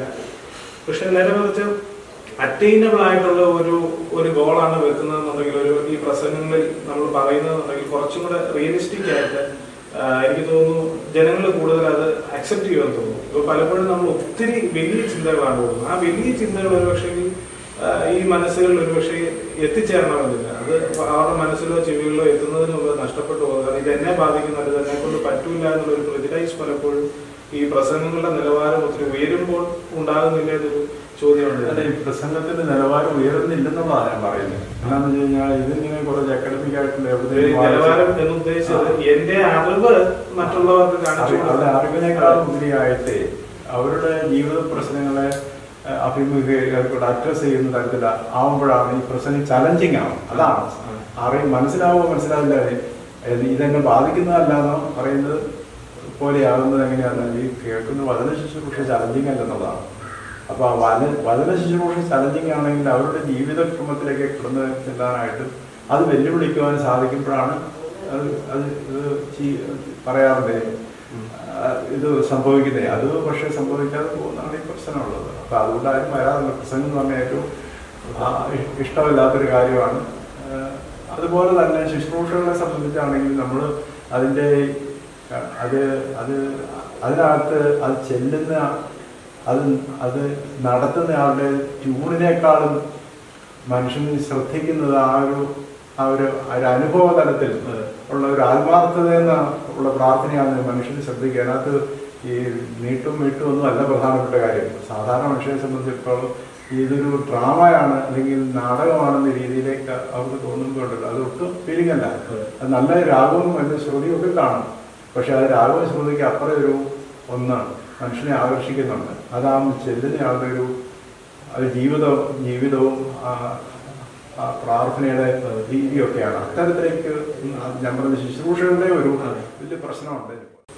നമ്മൾ ഇതുവരെ പറഞ്ഞത് നമ്മുടെ സഭയുടെ ഒരു സ്പിരിച്വൽ സൈഡാണ്. എന്നാൽ ഒരു സഭ അതിന് തന്നെ മറ്റൊരു നേച്ചറുണ്ട്, ഒരു സമുദായം എന്നുള്ള ഒരു കൺസെപ്റ്റ് കൂടിയാണ്. കാരണം ഈ ലോകത്തിൽ ഉള്ളപ്പോൾ അപ്പോൾ തിരുമേനി നമ്മുടെ സഭ ഇന്നൊരു സമുദായമായി ഈ ചുറ്റുപാടിൽ നിൽക്കുന്ന ഒത്തിരി പ്രശ്നങ്ങൾ നമുക്ക് നേരിടേണ്ടി വരുന്നുണ്ട്. പ്രത്യേകിച്ച് നമ്മുടെ നൂറ്റാണ്ടുകളായുള്ള കേസുകൾ, കലഹങ്ങൾ. എനിക്ക് തോന്നുന്നു മറ്റൊരു സഭയിൽ ഇത്രയും പ്രലോഭമായിട്ടൊരു പീരീഡിൽ കേസുകളും തർക്കങ്ങളും ഇപ്പം ചില ഇഷ്യൂസ് വരും, തീരും. പക്ഷെ നമ്മുടേത് ചരിത്രത്തിൽ നിന്നുള്ള വർഷങ്ങൾക്ക് മുമ്പ് തന്നെ, അതായത് കത്തോലിക്കറ്റുമായിട്ട് പോലും ബന്ധമില്ലാതെ തന്നെ നമുക്ക് പല കലഹങ്ങൾ പണ്ട് മുതലേ ഉണ്ട്. എനിക്ക് തോന്നുന്നു ഈ നാടിന്റെ ഒരു ജനങ്ങളുടെ പ്രത്യേകത കൊണ്ടായിരിക്കാം പണ്ട് മുതലേ ഈ കലഹങ്ങളെന്ന് എനിക്ക് തോന്നുന്നു. അതിന് തിരുമേനി നമ്മുടെ ഇപ്പോൾ 95 സുപ്രീം കോടതി വിധി ഉണ്ടായി ഈ സഭകളെല്ലാം ഒന്നാവണം. അതായത് ഒരേ സഭയുടെ രണ്ട് ഭാഗങ്ങളായ യാക്കോബായ അല്ലെങ്കിൽ അന്നത്തെ ബാബ കക്ഷിയും മെത്രാൻ കക്ഷിയും ഒന്നാവണം എന്നുള്ള ഒരു കാഴ്ചപ്പാട് സുപ്രീം കോടതി പോലെ നിങ്ങളൊരു ക്രൈസ്തവ സഭയാണ്, അത് ഈ 2017 വിധിയിലുമുണ്ട്. നിങ്ങളൊരു ക്രൈസ്തവ മൂല്യം അപ്ഹോൾഡ് ചെയ്യണം, അതുകൊണ്ട് നിങ്ങൾ ഒന്നായി നല്ല രീതിയിൽ പോകണമെന്നുള്ള ഒരു കാഴ്ചപ്പാട്. അപ്പോൾ 95 അങ്ങനെ ഒരു വിധി വന്നു. അന്നത്തെ പത്രിയർക്കീസ് ബാവ അങ്ങനെ ഒരു നിലപാടെടുത്തു, ഒന്നാണോ എന്നുള്ള ഒരു നിലപാടെടുത്തു. അപ്പോൾ അതിനെ പിന്തുണച്ചുകൊണ്ട് നിലപാടെടുത്ത 3 തിരുമേനിമാരാണ് അത്താനാസിസ് തിരുമേനി, മിലിത്തോസ് തിരുമേനി, നിക്കോളാസ് തിരുമേനി, ഒരാൾ മടങ്ങിപ്പോയി. എന്നാൽ അന്ന് തിരുമേനി ഇങ്ങനെ ഒരു തീരുമാനം എടുക്കുമ്പോൾ എനിക്കത് ഇപ്പോൾ തന്നെ എനിക്ക് തോന്നുന്നു അതൊരു വളരെ എളുപ്പമുള്ളൊരു തീരുമാനമല്ല ഒരിക്കലും. കാരണം കണ്ടനാട് പോലെ ഒരു സ്ഥലത്ത്, മൂവാറ്റുപുഴ പോലെ ഒരു അവരുടെ അത്രയും സ്ട്രോങ് ആയിട്ടുള്ള ഒരു സ്ഥലത്ത് തിരുമേനി എനിക്ക് വളരെ ധൈര്യപൂർവ്വമാണ് ഒരു നിലപാട് അന്ന് എടുത്തത്. അപ്പോൾ അന്ന് ആ നിലപാടെടുത്ത അന്ന് മുതൽ ഇന്ന് ഈ 2020 വരെ എത്തി നിൽക്കുമ്പോൾ തിരുമേനിയുടെ ആ നിലപാട് ശരിയായിരുന്നു. തിരുമേനി അതിനെ എങ്ങനെ കാണുന്നു? ഞാൻ എന്നെ സംബന്ധിച്ചിടത്തോളം ഇതിനകത്തുള്ള പ്രത്യേകത എന്താണെന്ന് വെച്ചാൽ, ഞാൻ ഒരിക്കലും എൻ്റെ ഒരു സംരക്ഷണം അല്ലെങ്കിൽ എൻ്റെ നിലനിൽപ്പ് ഞാൻ ഒരിക്കലും ഗൗരവമായിട്ട് എടുത്തില്ല. ഞാൻ വന്നെത്തിയിരുന്ന ഒരു സാഹചര്യം എന്ന് പറയുന്നത് മലങ്കര സഭയിൽ ദീർഘകാലത്തെ വ്യവഹാരത്തിൻ്റെയും പോളറൈസേഷൻ്റെയും ധ്രുവീകരണത്തിൻ്റെയും ഒരു പശ്ചാത്തലത്തിലാണ് എൻ്റെ ശുശ്രൂഷ ആരംഭിച്ചത്. എൻ്റെ ഭദ്രാസനത്തിലാണ് ഒരു കാതോലിക് ഓർത്തഡോക്സ് പക്ഷത്തിൻ്റെ സ്വാധീനം എന്ന് പറയുന്നത് താരതമ്യേന കുറവാണ്. അങ്ങനെ ഒരു പശ്ചാത്തലത്തിലാണ്. അപ്പോൾ പക്ഷേ ഈ നീതിപൂർവമായ ഒരു കോടതി വിധി, അതായത് സഭ യോജിക്കുന്നതിന് വളരെ അതായത് പാത്രീർക്കീസ് കക്ഷിക്കാർക്ക് ഇതിൽ നിന്ന് അനുകൂലമായൊരു കോടതി വിധി കിട്ടാനില്ല. മാത്രമല്ല ഇത് മലങ്കര സഭയിലെ ഒരു പിളർപ്പായിട്ടാണ്. സത്യത്തില് ഒരു അന്നത്തെ പാത്രീർക്കീസ് വിഭാഗം നിലനിന്നിരുന്ന ഒരു സംവിധാനത്തോട് വേർപെട്ട ഒരു പ്രസ്ഥാനമാണ്. പക്ഷെ കോടതി ഈ സഭായോജിപ്പ് മുന്നിൽ കണ്ടുകൊണ്ട് ഈ മലങ്കര സഭയിലുണ്ടായ ഒരു പിളർപ്പായിട്ടാണ് കണ്ടത്. അത് തന്നെ പാത്രീർക്കീസ് വിഭാഗത്തിന് കിട്ടിയ ഒരു വലിയ അംഗീകാരമാണ്. അപ്പോൾ ആ ഒരു അംഗീകാരം മനസ്സിലാക്കി ഈ കലഹം അവസാനിപ്പിച്ച് പൊതുതലമുറ ഒരു യോജിച്ച അന്തരീക്ഷത്തിൽ ഉണ്ടാകേണ്ടതുണ്ട്. അതിന് പകരം ഞാനും വീണ്ടും ഈ വിഭാഗത്തിന്റെ ഭാഗമായിട്ട് നിന്ന് കഴിഞ്ഞാൽ ഞാൻ വരും തലമുറയോട് ചെയ്യുന്ന ഒരു വലിയ ഒരു കുറ്റകൃത്യമാണ്. അപ്പം എൻ്റെ ഒരു മാനസിക സന്തോഷം അല്ലെങ്കിൽ എൻ്റെ ഒരു മാനസിക താല്പര്യമല്ല അവിടെ ഞാൻ പ്രധാനമായിട്ട് കാണുന്നത് ഒരു ഭദ്രാസന പോലീസ് ഇതുപോലൊരു സാഹചര്യത്തിൽ പ്രവർത്തിക്കേണ്ടത് എന്താണ് എന്നുള്ള ഒരു ചർച്ചമാൻ എന്നുള്ള നിലയിൽ മാത്രമാണ് ഞാൻ ഈ പ്രശ്നം കണ്ടത്. കാരണം തിരുമേനി അന്ന് ആ വിഭാഗത്തിനോട് തുടർന്നിരുന്നെങ്കിൽ തിരുമേനിക്ക് വലിയ നഷ്ടങ്ങളൊന്നും ഒന്നുമില്ല. ഒരുപക്ഷെ ഈ കേസുകൾ വിധികൾ ഇതുപോലെ, കാരണം പിൽക്കാലത്ത് ഈ കേസുകൾ ഗതി നിയന്ത്രിക്കുവാൻ പോലും ഞങ്ങൾക്ക് സാധിച്ചു എന്നുള്ളതാണ്. കാരണം തിരുമേനി ഒരുപക്ഷെ അവിടെ നിന്നിരുന്നെങ്കിൽ ഇന്നത്തതിനേക്കാൾ കൂടുതൽ അക്സെപ്റ്റൻസ്. ഇന്നിപ്പം എത്രയോ മോശം പദപ്രയോഗങ്ങളിലൂടെയൊക്കെയാണ് തിരുമേനിയെ വിശേഷിപ്പിക്കുന്നത്. എന്നാൽ അങ്ങനെയുള്ള പല സാഹചര്യങ്ങളും ഒഴിവായതിനെ തിരുമേനിക്ക് ഇന്ന് അവിടെ വലിയൊരു സ്ഥാനത്ത് തന്നെ തുടരാമായിരുന്നു. എന്നാൽ തിരുമേനി അവിടെ കുറച്ചും കൂടെ ഈ തിരുമേനി മുമ്പ് സൂചിപ്പിച്ച പോലെ വരുന്ന തലമുറയുടെ ചെയ്യുന്ന വലിയൊരു അനീതിയായി പോകുന്നത്. കാരണം ഈ പ്രശ്നങ്ങൾ ഇങ്ങനെ അവസാനിക്കാതെ ഇങ്ങനെ നീണ്ടു പോകാതെ ഒരു ഫുൾ സ്റ്റോപ്പ് ഇടാൻ കുറച്ചെങ്കിലും തിരുമേനിക്ക് സാധിച്ചു എന്നുള്ളത് വലിയൊരു കാര്യമാണ് സഭാചരിത്രത്തിൽ. അപ്പൊ അതാണ് ഇപ്പോഴത്തെ ഉള്ള പ്രശ്നം. ഇത് തന്നെയാണ് സത്യത്തില് ഈ ഒരു കോടതി വിധികൾ മാറി മാറി വരുമ്പോഴും ഈ കമ്മ്യൂണിറ്റിയുടെ ഇൻട്രസ്റ്റ് അല്ല നമ്മൾ ചിന്തിക്കുന്നത്. ഈ സഭയിൽ പിളർപ്പുണ്ടാകുന്ന സാഹചര്യങ്ങളെല്ലാം അവരവരുടെ അധികാരത്തിന്റെയും ഒക്കെയുള്ള കാര്യങ്ങളാണ് പ്രധാനമായിട്ടുള്ള. പക്ഷേ ഈ കമ്മ്യൂണിറ്റി നശിച്ചു പോകുമല്ലോ എന്നുള്ള ചിന്തയുണ്ടെങ്കിൽ നേതൃത്വമുള്ളവർക്ക് ഇതുപോലുള്ള നിലപാടുകൾ എടുക്കാൻ സാധിക്കില്ല. പിളർപ്പിലേക്ക് ഒരു സമൂഹത്തെ നയിക്കുവാൻ ഒരു കാരണവശാലും സാധിക്കില്ല. അപ്പോൾ ഇതിനകത്ത് ഈ സഭ ഒന്നിച്ചു നിൽക്കുന്നതിന് ഭാവിയിൽ ഉണ്ടാകാവുന്ന പ്രശ്നങ്ങൾ ഒഴിവാക്കി ജനത്തെ മുന്നോട്ട് കൊണ്ടുപോകാനുള്ള ബാധ്യത ഉണ്ട് എന്ന് ചിന്തിക്കുന്ന ഒരു വ്യക്തിയെ സംബന്ധിച്ചിടത്തോളം ഇതുപോലുള്ള ലാഭനഷ്ടങ്ങളുടെ കണക്ക്, വികാരത്തിന്റെ സ്വാധീനം ഒന്നും ഉണ്ടാകാൻ പാടില്ല. എന്നെ സംബന്ധിച്ചിടത്തോളം വികാരം സത്യത്തില് കണ്ടനാട് ഭദ്രാസനത്തിൽ ഏറ്റവും അധികം ഉണ്ടാകുന്ന വ്യക്തി ഞാനാണ്. കാരണം ഔഗേൻ തിരുമേനി അന്ന് യോഗം വിളിച്ചുകൂട്ടി, കണ്ടനാട് ഭദ്രാസനത്തിലെ പള്ളിപ്രതിപക്ഷ യോഗം വിളിച്ചുകൂട്ടി. അന്ന് കാതോലിക്കറ്റ് അംഗീകരിക്കാൻ തീരുമാനിച്ച യോഗത്തിൽ ഇന്ന് വാക്കൗട്ട് നടത്തിയ ഏക മനുഷ്യനെ എൻ്റെ പിതാവ് അച്ഛനായിരുന്നു. മാത്രമല്ല ഇതിന് ബദലായിട്ട് വീണ്ടും റീഓർഗനൈസ് ചെയ്യുന്നതിന് വളരെ നിർണായകമായ പങ്കുവഹിച്ച് ഫിലിക്സിനസിന് വരെ മെത്രാച്ചനാക്കുന്നതിന് നിർണായകമായ സ്വാധീനം ചെലുത്തിയ ആളാണ്. അപ്പൊ അങ്ങനെയുള്ള ഒരു വ്യക്തിയെ സംബന്ധിച്ചിടത്തോളം എൻ്റെ ചെറുപ്പത്തിൽ തൊട്ടുള്ള വികാരം എന്ന് പറയുന്നത് തീവ്രമായ ഒരു പത്രിക വികാരമായിരിക്കേണ്ടതാണ്. അതുണ്ടായിരുന്നില്ല. പക്ഷെ ഇതുപോലുള്ള നിലനിൽപ്പിൽ എൻ്റെ വികാരത്തിന് അടിമപ്പെടുവാൻ ഞാൻ ആഗ്രഹിച്ചില്ല. നേരെ മറിച്ച് ഞാൻ ശുശ്രൂഷ ചെയ്യുന്ന എൻ്റെ സഭയുടെ ഭാവിയാണ് ഞാൻ ചിന്തിച്ചത്. അപ്പൊ വികാരത്തിന് അടിമപ്പെടുന്നതാണ്, സ്വന്തം താല്പര്യങ്ങൾക്ക് അടിമപ്പെടുന്നതാണ് ഈ പ്രശ്നങ്ങൾക്കെല്ലാം ഒരു വലിയ പരിധി വരെ പ്രശ്നം എന്ന് പറയുന്നത്. ഈ തിരുമേനി പറഞ്ഞതുമായിട്ട് തന്നെ ബന്ധപ്പെടുത്തി ചിന്തിച്ചാൽ പലർക്കും സ്വന്തം സ്ഥാനങ്ങളും മാനങ്ങളും ഒക്കെ നഷ്ടപ്പെടുമോ എന്നുള്ള ഒരു ചിന്തയാണ് ഇപ്പോഴും ഈ സമാധാനത്തിന് വിഘാതമായി രണ്ട് റൈവൽ ഫാക്ഷനായിട്ട് ഇങ്ങനെ മുമ്പോട്ട് പോകാനൊരു കാരണം. പിന്നെ ഞാൻ പറഞ്ഞത് വികാരത്തിന്റെ ഒരു പ്രധാനപ്പെട്ട കാര്യമുണ്ട്. ചിലവർക്ക് ഭയങ്കര വികാരം അല്ലെങ്കിൽ കാതോലിക്ക വികാരം എന്ന് പറയുന്ന ഈ വികാരങ്ങൾ മനുഷ്യനെ അത്തരത്തിലുള്ള വികാരങ്ങൾ ഒരു മത രംഗത്തുണ്ടാകുന്ന വളരെ കുഴപ്പമുള്ള ഒരു പ്രശ്നമാണ്. ഒരിക്കലും വികാരത്തിന് താല്പര്യം, വ്യക്തി താല്പര്യത്തിന്. പക്ഷെ ഇത് മാത്രമല്ല, തീർച്ചയായിട്ടും മറ്റ് ഘടകങ്ങളെല്ലാം ഇതിനകത്ത് പിളർത്താത്തൊക്കെ ഉണ്ട്, അല്ലെങ്കിൽ യോജിക്കാതിരിക്കുന്നതിനകത്തുണ്ട്. തീർച്ചയായിട്ടും ഒരു സഭ എന്താണെന്നുള്ള അടിസ്ഥാനപരമായ കാഴ്ചപ്പാടിനകത്ത് ആൾക്കാർ സഭാപ്രവർത്തകരായിട്ട് വരുമ്പോൾ വളരെ പ്രശ്നമാണ്. സഭ എന്ന് പറയുന്നത് സത്യത്തിൽ എന്താണ്? സത്യത്തിൽ ഈ ലോകത്തിന് വേണ്ടി നിയോഗിക്കപ്പെട്ട ഒരു സമൂഹമാണ്. അതിന് നമ്മുടെ താല്പര്യങ്ങളല്ല, നേരെ മറിച്ച് എല്ലാം നഷ്ടപ്പെടുത്തി ക്രിസ്തുവിൻ്റെ ഒരു ജീവിതമാണ് നമ്മുടെ സഭയുടെ ഒരു ഉള്ളടക്കെന്ന് പറയുന്നത്. അപ്പം അതിനെപ്പറ്റി ഒരു ധാരണയില്ലാതെ ഇതൊരു സമുദായം, ഇപ്പം മുമ്പ് പറഞ്ഞത് സമുദായത്തിൻ്റെ താല്പര്യങ്ങൾ എന്ന് പറഞ്ഞ് നമ്മുടെ താല്പര്യങ്ങൾ നടപ്പിലാക്കുകയാണ് പലപ്പോഴും.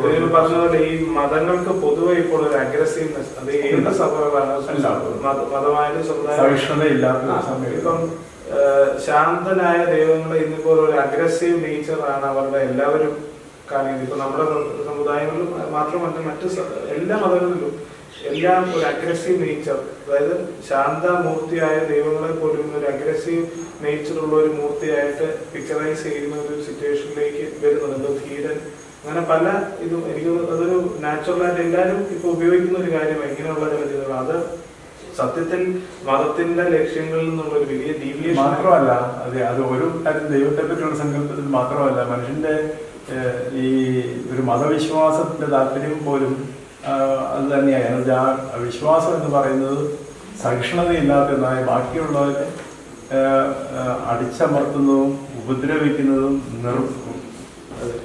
മറ്റേ ഒരാളെ ലോകത്തിൽ നിന്ന് വിടുന്നത് വരെ ഈ വിശ്വാസം തീവ്രതയുടെ ഭാഗമായിട്ട് തീർന്നു എന്ന് പറയുമ്പോൾ ആ വിശ്വാസത്തിന്റെ ഒരു ഉള്ളടക്കം എവിടെ ചെന്ന് തിരുവേനി ഇപ്പം പറഞ്ഞൊരു കാര്യം, നമ്മൾ കുറച്ചും കൂടെ ക്രിയാത്മകമായിട്ട് മറുഭാഗത്തിലെ ജനങ്ങളെ നമ്മളിലേക്ക് ആകർഷിക്കണമെന്നുള്ളൊരു കാര്യമാണ് പറഞ്ഞത്. എനിക്ക് തോന്നുന്നു തിരുവേനി പുറംപള്ളിയിലൊക്കെ അത് വളരെ എഫക്റ്റീവായിട്ട് എനിക്ക് തോന്നുന്നു നമ്മുടെ വൈദികർ അവരുടെ ജനങ്ങളെ പോയി കാണുകയും കത്ത് കൊടുക്കുകയും ഒക്കെ ചെയ്തു. അപ്പോൾ ആ രീതിയിൽ അവരുടെ ഒരു മനസ്സിനെ ഒന്ന് തണുപ്പിക്കത്തക്ക രീതിയിൽ നമ്മൾ ചില കാര്യങ്ങൾ ഇപ്പം ചെയ്യും. അതായത് കേവലം വാക്കുകളിൽ നമ്മുടെ ഈ സമാധാന സ്പർശങ്ങൾ ഒതുക്കിയിട്ടാണ് അവരെ ഒന്ന് ഉൾക്കൊള്ളാൻ. കാരണം അവരുടെ മനസ്സിൽ സ്വാഭാവികമായിട്ടും ഒന്നാമത് അവരുടെ നേതൃത്വം ഒത്തിരി തീവ്രത, അതായത് നമ്മൾ ശത്രുക്കളാണെന്ന് എനിക്കൊന്ന് പറഞ്ഞ് പഠിപ്പിച്ചു വെച്ചിരിക്കുകയാണ്. ഒരു വളരെ സാധാരണക്കാരനായ ഒരു വിശ്വാസിയുടെ ഉള്ളിൽ പോലും നമ്മളോട് വരാം. ഈ കർണാട് ഈ ഭാഗത്ത് മാത്രമല്ല, അങ്ങ് കണ്ണൂർ കിടക്കുന്നവർ പോലും അങ്ങനെ ചിന്തിച്ചു തുടങ്ങിയിട്ടുണ്ട്.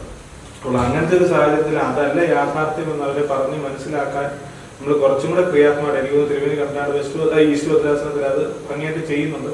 അത് സഭയെ ആകമാനം അത് ചെയ്താൽ മാത്രമേ നമ്മുടെ ഈ ഒരു യൂണിഫിക്കേഷൻ പ്രോസസ്സ് കുറച്ചും കൂടെ എളുപ്പമാകൂ എന്നുള്ളതാണ് തിരുവേനി എനിക്ക് തോന്നുന്നത്. അത് തിരുവേനിയുടെ അനുഭവത്തിൽ നിന്ന് തിരുവേനിക്ക് എന്താണ് അതിനകത്ത് ഒന്ന് രണ്ട് കാര്യമുണ്ട്. ഒന്ന്, ഇതൊരു പ്രാദേശികമായി നടന്നാൽ ഒരു പരിധി വരെ മാത്രമേ അത് നടക്കുള്ളൂ. ചർച്ചിന്റെ ഒരു തുറന്ന നിലപാടാണ് അത്. നമ്മൾ ആര് വന്നാലും വാതിൽ തുറന്നിരിക്കുക നല്ലതല്ല. നമ്മൾ ഒരു സ്റ്റെപ്പ് മുന്നോട്ട് പോകണം. അത് അവരുടെ നേതൃത്വത്തിലുള്ള ആൾക്കാരെ കാണണം.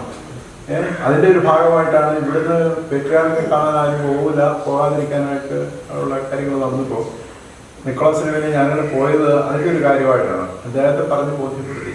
അദ്ദേഹം പറഞ്ഞതാണ്, ഞങ്ങളുടെ പ്രസൻസിൽ തന്നെ പറഞ്ഞാണ് നിങ്ങൾ ഈ മെത്രാച്ചന്മാരുമായിട്ട് സംസാരിക്കാനായിട്ട് പെട്രിയാർക്ക് കുറിച്ച് പറഞ്ഞതാണ്.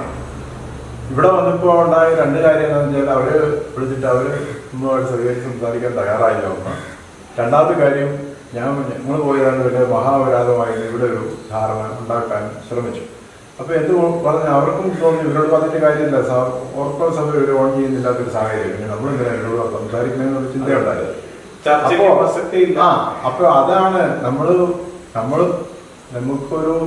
ഒരു ഒരു വ്യത്യാസം വരുത്തണമെങ്കിൽ അതിനു വേണ്ടിയുള്ള ഒരു ആശയപരമായ ഒരു ഒരു ഒരു ഒരു സാഹചര്യം സൃഷ്ടിച്ചാൽ മാത്രം പോരാ, അത് വേണം. രണ്ടാമത്തെ കാര്യം രണ്ടാമത്തെ കാര്യം നമ്മൾ പറഞ്ഞു ഓർത്ത് ഇതിനകത്ത് തോൽവി ജയങ്ങളില്ല. നമ്മൾ ചില തർക്ക വിഷയങ്ങളെ സംബന്ധിച്ച് കോടതികളില്ലാതെ കോടതി ഇത് വിധിച്ചു. ആ തർക്ക വിഷയങ്ങൾ ഉൾക്കൊണ്ടുകൊണ്ട് തീരുമാനം ഉൾക്കൊണ്ട് നമ്മൾ ഒന്നിച്ചു പോകണം. അതിന് ഏത് വിട്ടുവീഴ്ച വരെ ഞങ്ങൾ ചെയ്യാൻ തയ്യാറാണെന്ന് പറയുന്നൊരു സാഹചര്യം ഉണ്ടാകും. നമുക്ക് ഈ പുതിയ നിയമത്തില് ഈ ശമ്മാസന്മാരെ തിരഞ്ഞെടുക്കുന്ന ഒരു പ്രത്യേക സാഹചര്യം നമ്മൾ പ്രത്യേകമായിട്ട് പഠിക്കേണ്ടത്. അവിടെ ഗ്രീക്കുകാര് യഹൂദന്മാർ, ഗ്രീക്ക് യഹൂദ, യവന യഹൂദ സ്ത്രീകൾ അവിടെ അവർക്ക് വേണ്ട ഭക്ഷണം കിട്ടുന്നതിന് വിവേചനം ഉണ്ടാകുന്നു എന്നുള്ള പരാതി ഉണ്ടായി കഴിഞ്ഞപ്പോൾ അതിന് പരിഹാരം കണ്ടെത്താനായിട്ട് സഭാ നേതൃത്വം ശ്രമിച്ചു എന്ന് മാത്രമല്ല, അതിനുവേണ്ടി ചുമതലപ്പെടുത്തിയവർ മുഴുവനും യവന പേര് നോക്കി അറിയാം, യവന പാരമ്പര്യത്തിലുള്ള യഹൂദന്മാരാണ്. അപ്പോൾ എന്താണ് അവിടെ ഉണ്ടാകുന്നത്? ഈ സഭായോജിപ്പുണ്ടാകുമ്പോൾ നമ്മൾ മറുഭാഗത്തുള്ള ഏതെങ്കിലും ഭാഗത്തുള്ളവരെ ഇവരെ സംശയം കാരണം അവരുടെ മേൽ ആധിപത്യം നോക്കാൻ ചെയ്താൽ നിങ്ങളെന്താ വേണ്ടേ, നിങ്ങൾ അത്തരത്തിലുണ്ടാകുമ്പോൾ അതിൻ്റെ ഒരു പ്രതികരണം ഉണ്ടാകും. അപ്പം നമ്മൾ ഈ ഒരു ഒരു മാഗ്നാനിമിറ്റി എന്നുള്ള ഒരു തന്ത്രം എന്നുള്ള നിലയിൽ മാത്രമല്ല, അങ്ങനെ ഒരു ക്രിസ്തീയ സ്നേഹം നമ്മുടെ മനസ്സിലുണ്ടാകുമ്പോൾ ആ ഒരു കരുതലിൻ്റെ ഒരു അനുഭവം ഉണ്ടാകും. അതാണ് നമുക്ക് പലപ്പോഴും ഇല്ലാതെ പോകുന്നത്. നമ്മൾ നിയമത്തിന്റെ മാത്രം ചട്ടക്കൂട്ടിൽ പ്രശ്നം തീരുകയില്ല. നേരെ നമ്മൾ ഒന്നിച്ചു ചെന്ന് കഴിഞ്ഞാൽ അവിടെ ഒരു വിവേചനം ഉണ്ടാവില്ല. മനുഷ്യന്റെ ഒരു ഭയപ്പാടുണ്ടാവും. ഈ 95 വിജയെ സംബന്ധിച്ചിടത്തോളം എനിക്ക് സംരക്ഷണം തന്നത് ഇവിടുത്തെ ഓർത്തഡോക്സ് വിഭാഗമല്ല, നേരെ മറിച്ച് അന്നുണ്ടായ കോടതി വിധിയാണ്. ആ കോടതി വിധിയുടെ അടിസ്ഥാനത്തിലാണ്. അപ്പൊ അത് നൽകുന്ന ഒരു സംരക്ഷണം എനിക്കുണ്ട്. ഞാൻ പറഞ്ഞു വേറെ അല്ലാത്ത ഒരു സാഹസ പ്രകൃതി ഉള്ള ഒരു മനുഷ്യൻ കൂടിയാണ്. കാര്യം വർത്താനം പറയുമ്പോൾ പറയുന്നത്. അപ്പോൾ അത് മാത്രമല്ല, അങ്ങനെ ഒരു എടുത്തുചാട്ടത്തിന് പ്രേരണ നൽകുമ്പോൾ ഇവരെന്ത് ചെയ്യും? ഈ ഞങ്ങളൊരു മൈനോറിറ്റി ആയൊരു സഭായോഗത്തിന് വന്നാൽ എങ്ങനെ ഇരിക്കുന്നതിനെ പറ്റി എനിക്കൊരു അറിയമല്ല. കാരണം എനിക്ക് എന്താ അവകാശം ഉണ്ടെന്നുള്ളത് ഭരണഘടന അവിടെ കൃത്യമായിട്ട് ഭരണഘടനയല്ല, കോടതിയിൽ പറഞ്ഞു കഴിഞ്ഞു. പിന്നെ അതിനെപ്പറ്റി ഒരു ഭയം ഇല്ല. പിന്നെ മുമ്പിൽ പറഞ്ഞ പോലെ കൂടെ ഈ ജനത്തെ ഒരിടത്ത് ഒരു ന്യായമായ ഒരു സംവിധാനത്തിൽ കോടതി ഉദ്ദേശിക്കുന്നവരെ എത്തിക്കുക എന്ന് പറയുന്നതിന്റെ ബാധ്യതയായിട്ട് ഞാൻ കാണുന്നു. ഭാവിയെ സംബന്ധിച്ചിടത്തോളം അത് വളരെ പ്രധാനമായിട്ട് കണ്ടു. അതായത് രണ്ട് സുഹൃത്തുക്കൾ തമ്മിൽ പിണങ്ങി മാറി നിൽക്കുമ്പോൾ ഒരാൾ ഒരു ഇനീഷ്യേറ്റീവ് എടുത്താലേ ആ പിണക്കം മാറും. പ്രത്യേകിച്ച് ഇവിടെ ഇങ്ങനെ ഒരു തോൽവി ജയം എന്നൊക്കെ മനുഷ്യ മനസ്സിലുള്ള സ്ഥിതിക്ക് അപ്പം ജയിച്ചു നിൽക്കുന്നവരെങ്കിലും അതിനൊരു നിലപാട് ഇന്ന് നമ്മുടെ സഭ അങ്ങനെ ഒരു നിലപാടിലേക്ക് വരുന്നത് സത്യത്തിൽ വളരെ. പക്ഷെ എനിക്ക് അതിനകത്തുള്ള ഒരു പ്രശ്നം എന്താണെന്ന് വെച്ചാൽ ഈ തോറ്റു നിൽക്കുന്ന ആൾക്കാരുടെ പുറകെ ഞാൻ പിറകെ പോയ ആളാണ്. എന്നെങ്കിലും വിശ്വസിക്കാനുള്ള താല്പര്യം അവർ ഒരിക്കലും കാണിച്ചിട്ടില്ല. കാരണം ഞാൻ എന്നെ സംബന്ധിച്ചിടത്തോളം അവരും ഒരേ നാട്ടില് ഒരേ സഭയുടെ ഭാഗമായിട്ട് നിന്നവരാണ്. അവര് ഈ സഭായോഗത്തിൽ വരണമെന്ന് ആത്മാർത്ഥമായി ആഗ്രഹിക്കുന്നതാണ്. പക്ഷെ അവരോട് ഞാൻ പല പ്രാവശ്യം പറഞ്ഞു, നമുക്ക് വെറുതെ മാസം വൺസിന്റെ മന്തൊന്ന് കൂടി കാത്തിരിക്കണം, ആർഗ്യുമെന്റൊന്നും വേണ്ട. ഒരു ഒരു സംയുക്ത അന്വേഷണം ഈ സഭയിൽ എന്താ ചെയ്യാൻ പറ്റുന്നതെന്ന് അതിനൊരു അനുകൂല ഒരു മറുപടി അവിടെ നിന്ന് ഉണ്ടായില്ല. പക്ഷെ അത് എന്താണെന്ന് വെച്ചാൽ അവരുടെ ഇപ്പോഴത്തെ നേതൃത്വത്തിന് അങ്ങനെ ഒരു കാർയദർശിത്വം ഇല്ലാത്തതിന് വലിയ പ്രശ്നമാണ്. അത് അവരുടെ ഒരു പ്രശ്നമാണ്. എനിക്ക് തോന്നുന്നു 58 സമാധാനം ഉണ്ടാകും. അവരുടെ കൂട്ടത്തിൽ കുറച്ചും കൂടെ ഒരു തീക്ഷ്ണത അല്ലെങ്കിൽ ഒരു കാഴ്ചപ്പാടുള്ള തീരുമാനം എടുത്തു കഴിഞ്ഞാൽ അതിൽ അടിയുറച്ച് അല്ലെങ്കിൽ ഒരു ദീർഘവീക്ഷണമുള്ളവരായിരുന്നു. അതായത് താൽക്കാലികമായിട്ട് സ്വന്തം കാര്യമല്ല, സഭയെ മൊത്തത്തിൽ കരുതുന്ന അങ്ങനെ ചിന്തിക്കുന്ന കുറെ പിതാക്കൾ. അതിനകത്ത് വന്നൊരു പ്രശ്നം എന്താണെന്ന് വെച്ച് കഴിഞ്ഞാൽ അവർക്ക് നേതൃത്വം കൊടുത്തത് തോമസ് പ്രഥമൻ ബാബായ. അദ്ദേഹത്തിന് ഇതുപോലുള്ള ഒരു കാര്യമൊന്നും ഉള്ള ആളല്ല. പുള്ളിക്കാരനെ ഈ സഭയെ പുള്ളിയുടെ മുഷ്ടിക്കുള്ളിൽ കൊണ്ടുനടക്കണമെന്ന് മാത്രമുള്ള ആഗ്രഹമുള്ളതാണ്. അതിന് പിന്നാലെ വന്നവരെ ഒരു നേതൃത്വ ഗുണം എന്നുള്ളത് അവിടെ ആർക്കും തന്നെയില്ല. ഓരോരുത്തരും അവരവരുടെ കാര്യം മാത്രമേ ഉള്ളൂ. അപ്പൊ അവരുടെ ഒരു കൂട്ടായ ആലോചന തുറന്ന് സംസാരിച്ചതൊന്നുമില്ല. അവരോട് സംസാരിക്കും, രണ്ടുപേരും ഒരു ഒന്നിച്ചിട്ട് സംസാരിക്കാൻ കിട്ടൂല. അപ്പൊ അത് ആരാൻ സംസാരിക്കുന്നത് മറ്റേ ആൾ അറിഞ്ഞിരുന്നത്. ഇതാണ് അതിന്റെ പ്രശ്നം എന്ന് പറയുന്നത്. നേതൃത്വത്തിൽ വന്നൊരു വലിയ ഒരു ഒരു ഒരു വലിയ ഒരു ഒരു തകർച്ചയുണ്ട് അവിടെ. അത് നമ്മൾ മനസ്സിലാക്കണം. എന്താണെന്ന് വെച്ചാൽ ഇങ്ങനെ ഒരു കൂട്ടരോട് സംസാരിക്കാൻ പോകുമ്പോൾ ഇങ്ങനെ നേതൃത്വത്തിൽ ഇങ്ങനെയുള്ള ചില പ്രശ്നങ്ങളുണ്ട്. അതുകൊണ്ട് അവരെ നമ്മൾ ആ കാടടച്ച് വിളിച്ചിട്ട് കാര്യമില്ല. അവർക്ക് സാധിക്കില്ല ഇപ്പോഴത്തെ ഒരു സാഹചര്യത്തിൽ സഭാസമാജത്തിന് അല്ലെങ്കിൽ മുന്നോട്ടിറങ്ങാനായിട്ട്. അത് എവിടെ നിന്നെങ്കിലും ഒരു ബാഹ്യശക്തിയുടെ സമ്മർദ്ദത്തിന് ഫലമായിട്ടാണ്.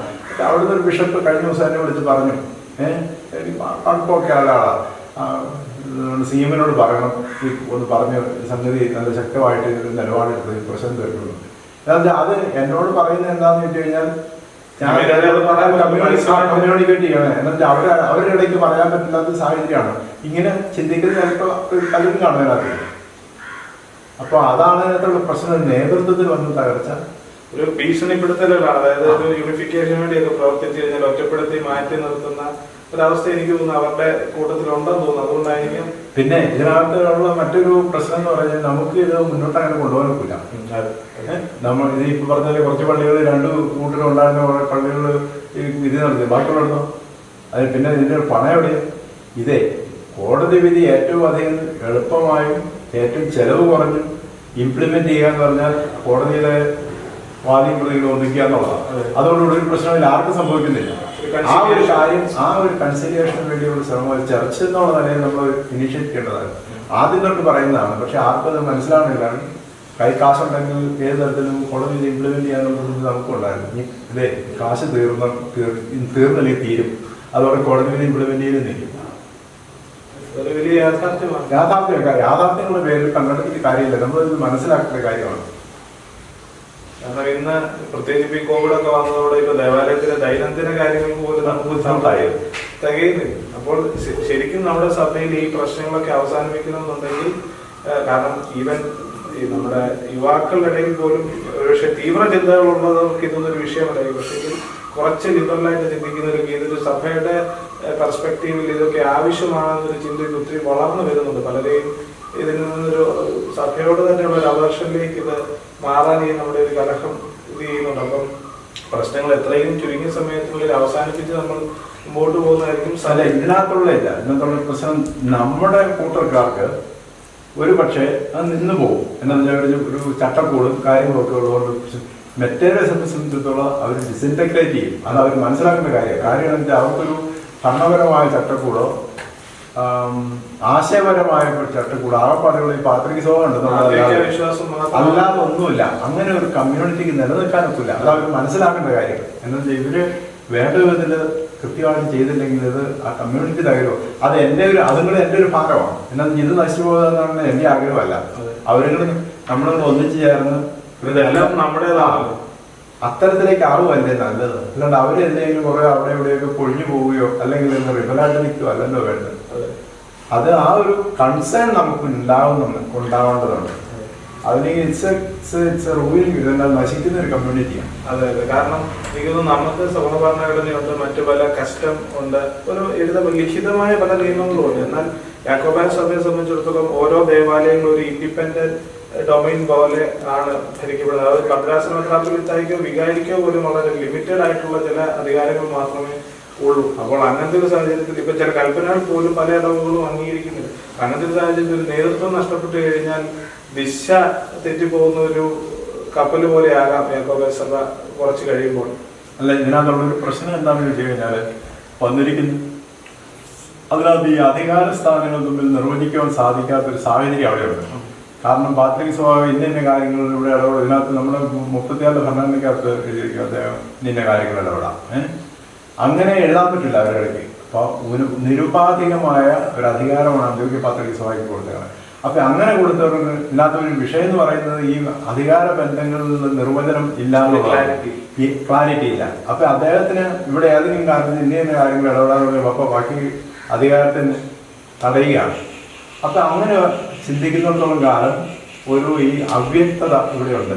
അപ്പൊ മെത്രാസിനും സഭ പേട്രിയാർക്കും ഇവിടുത്തെ പാത്രിക്ക് കാതോലിക്കോസ് അല്ലെങ്കിൽ അവർ രണ്ടും തമ്മിലുള്ള ബന്ധം എങ്ങനെയാണ്, അദ്ദേഹവും ഇടവ മെത്രാപ്പൊലീത്തമാരും തമ്മിലുള്ള ബന്ധമാണ്. ഇങ്ങനെയുള്ള കാര്യങ്ങൾ ഈ ബന്ധങ്ങളൊന്നും ഡിഫൈൻ ചെയ്യാൻ ഈ ഓർത്തഡോക്സ് വിഭാഗം സഭാഭരണഘടന ഉണ്ടാക്കുന്നതിന് 10 കൊല്ലം മുമ്പേ തുടങ്ങിയതാണ് മറ്റൊരു ഭരണഘടന ഉണ്ടാക്കാനായിട്ട്. ഇതുവരെ സാധിച്ചില്ല എന്ന് പറഞ്ഞാൽ ഇതുപോലുള്ള ഇത് തിരിച്ചറിയണം.